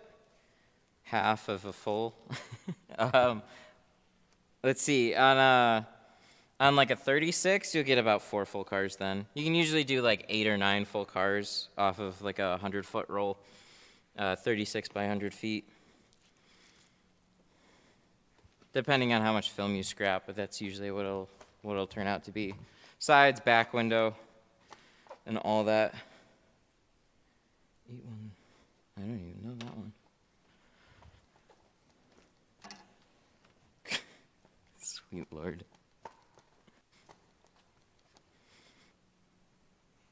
They all taste the same to me, though, so.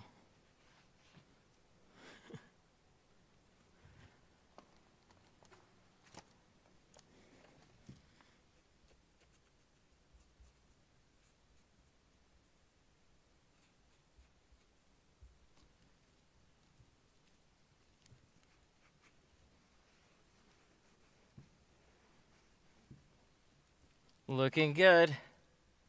Get this outside. Squeegee line. All this here is like always your main concern. What is in here? Because if somebody's got to stare at it while they're driving, you can better believe it's coming off.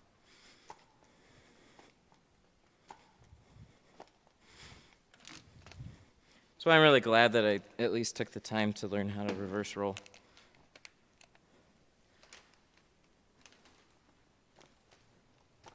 That was a project. What we got there? This little guy down here. Please go away. How often do you get fancy cars? Look at the channel. Not often. So we get some nice cars, don't get me wrong, but they're not like high-end. We're not getting high-end supercars in here. That's not my regular client base. It's not that I wouldn't like to. It's just we never built that. The market for streaming high-end cars is open.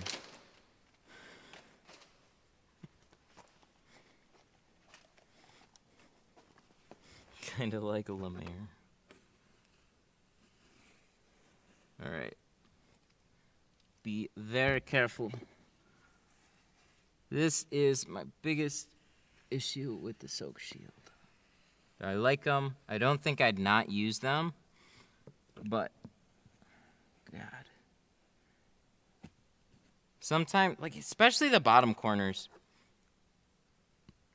Sometimes these panel, like the thickness of this rope against the corners and stuff, you either cram it so far into the seals that it's not there anymore, and then you can tint over it, or it always pinches. It depends on the vehicle, but more often than not, I have it pinch. So then it makes laying down that corner extra difficult, or you pull the rope early or something. But I wouldn't not ever use one. Looking good. Now it's all just final touch-up. Little spots. Wipe it down. And then she'll be all set.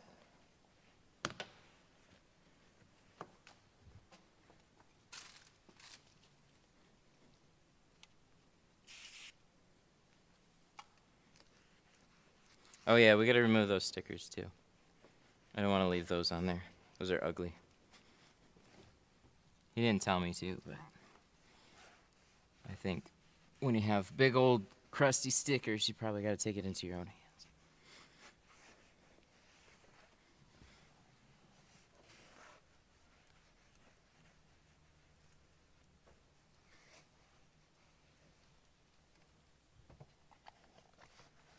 Dang. Oh yeah, I gotta show you guys that mirror tool as well.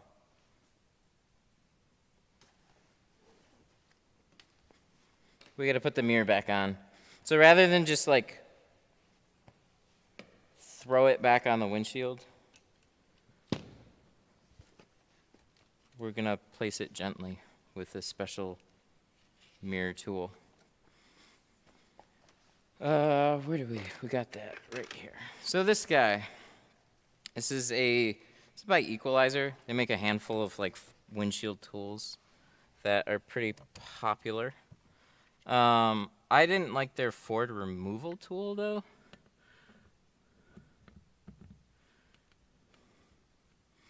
But this, when you're putting it back on, it could pop out of the ball joint.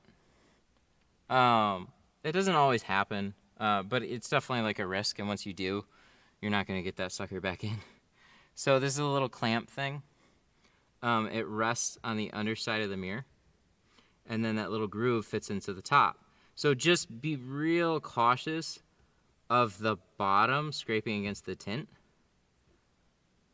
I've torn a chunk out of a focus before, but it should be that easy. Just keep it resting off of it, and then you can clamp it back on, and now it's all secure. And all it did was press on the bottom of the mirror, or bottom of the tab, top of the mirror, snug it down so you're not forcing anything, like you're not putting any pressure on that tab or whatever. It'll just cinch it down. Real easy. Well worth the money. It was like 20 bucks or something too, so no excuse. 20, 40, something like that. I don't know. Glass Shop bought it for me. Well, they bought it for me, but I paid for it. So they're like, yeah, we'll get another one. And then here you go.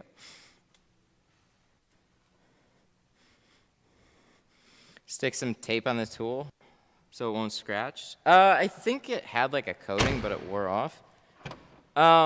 Like, what I'm saying is, like, even with tape on it, it could kind of just jam up against the tint, and literally like shear a section off if you're not. You just got to be a little cautious with it, is all. I didn't notice on one of them that I did, and then next thing I know, I literally I had a big focus windshield that I did a mobile gig on. And then I see that, I put the mirror back on, and then I noticed there's just this huge chunk of tint missing underneath it, and I was like, oh no. So what does any crafty tinter do when they have no time, and they tint it at a shop that they never tinted at before? You get out your fancy tint pen, and you just, that was years ago. You just paint it like the ceramic is bigger. There you go. That's a true artist right there. We don't do that. We don't do that anymore. Live and learn. What tint pouch? I like the Avery Dennison one. Avery Dennison has one for like vinyl. It's sold at some tint distributors. I think Sun Distributing actually has them. Good size. I think it's like 40 or 50 bucks. Good size. Just enough pockets. Made for vinyl. And then not sold to tint distributors for whatever reason.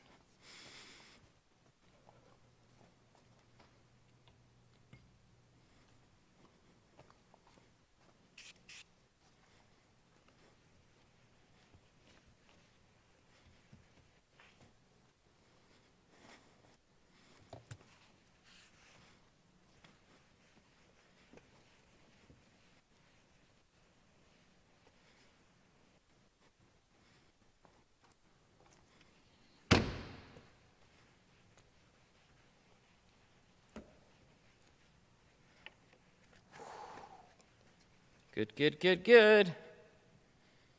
I think I got one or two little things I gotta heat out that I saw, like this.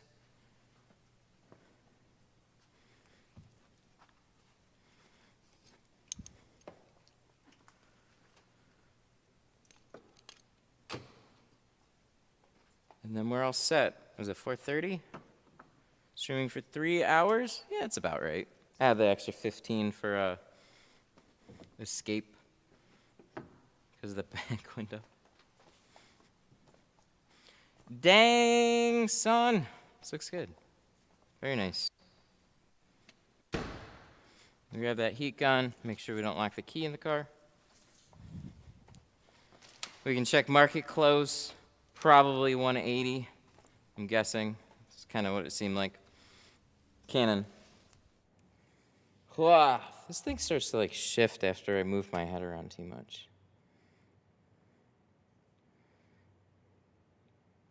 180, 180.01. Something about that 180 mark. Okay.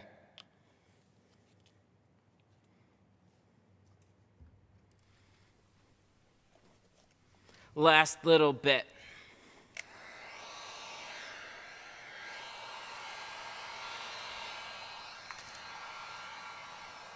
Let's check out this back window. Little guy right there.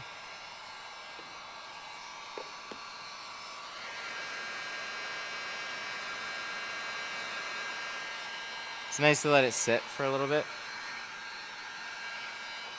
Because then, like, tacks up. So if you're pressing out a bunch of little, like, fingers or whatnot, it'll give it time to dry out. Make it easier. And right there.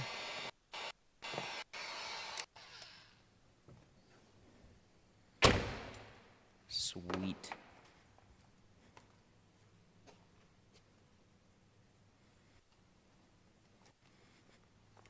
Damn. Aw, this looks so factory now. That's cool.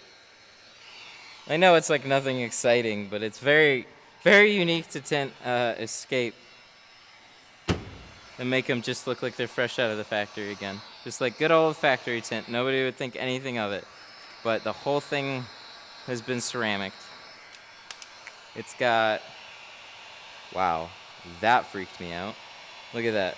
That right there almost looks like a crack right through the windshield. Little piece of 70. Oh God, I keep forgetting. We gotta remove these. Last thing. Last thing. What percent? 20. 20 on the back, 70 on the front. Factory. It's all factory. You never know there's tint on the front unless somebody told you. And then the back is totally legally, like you can go as dark as you want on the back, but 20%, very normal.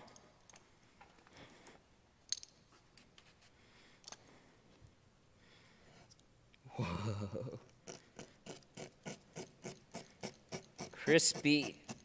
Crispified. Usually you end up having to remove these old stickers on the inside. Nothing like this that I've seen before, but.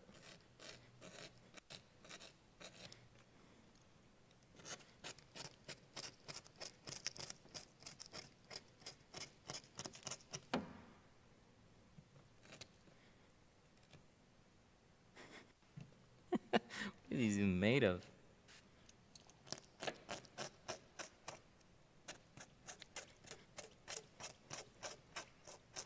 Used to be a rental? Oh, that makes sense, yeah. I didn't even think of that. That makes sense.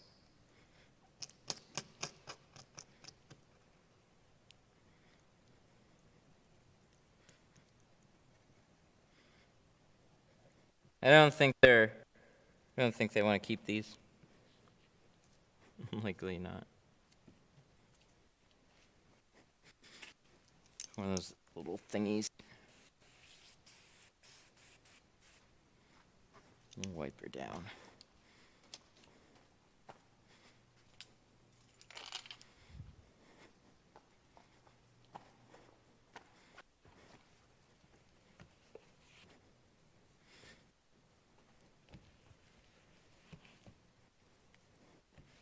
We're gonna buy such a peel board?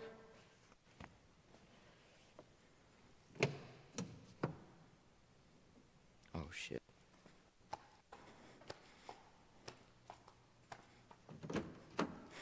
Ooh.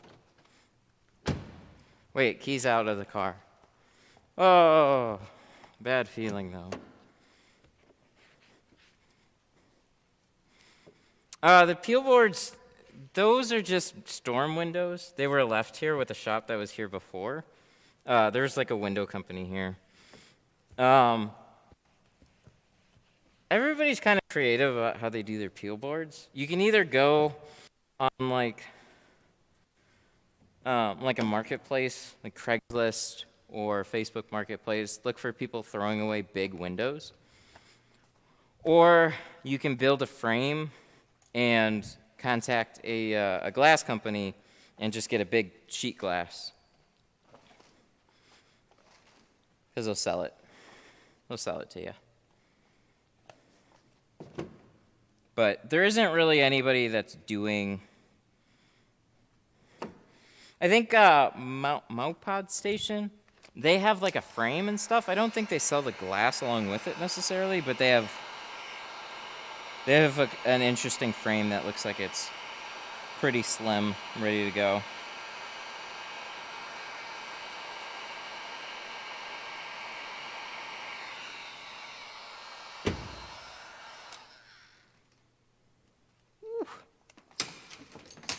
Yeah, let's not do that. All right, too many cables. Hoses, cables, such and such. All right, we're good. We're good. Key is not in the car. Thankfully, because that would have been bad if we locked the keys in the car. But we didn't. Keys are over here.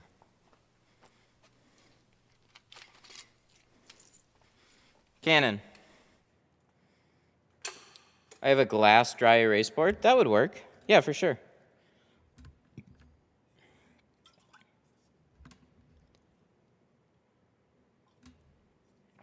$300 from Amazon. Ooh, it's expensive.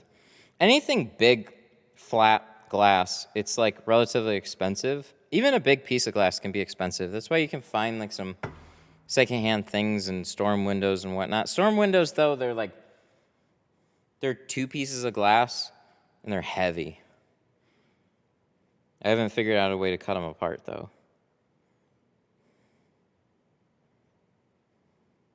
Okay, cool. Alrighty, my dudes. We have come to the end of the stream. We need to shout out some super chats. Looks like everything is done on this one. So we, again, 70% front doors, windshield, 20% the back, all ceramic. Very nice.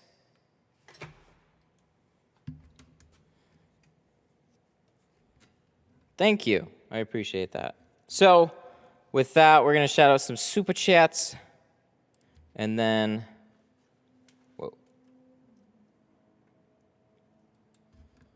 Yes, legal in other words. Yep.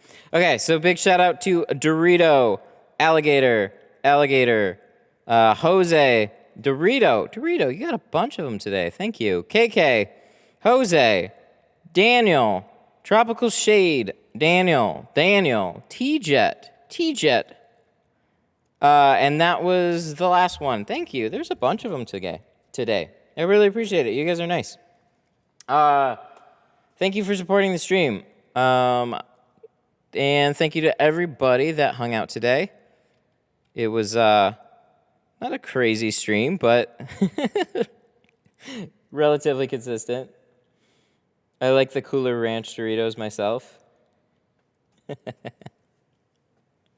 Funny that you said that one. Find out in a few days. Anyways, so I'm going to take off. This is all set. I got to deliver this one. And then today is Monday, so we'll be back on Wednesday with another stream. So I will see you all then. You guys have a good couple of days. In the meantime, be safe. Make some monies. And I'll see you then. I don't know exactly what we're doing, but we'll have something on Wednesday. Just turn the bell on. That's how you find this. Goodbye.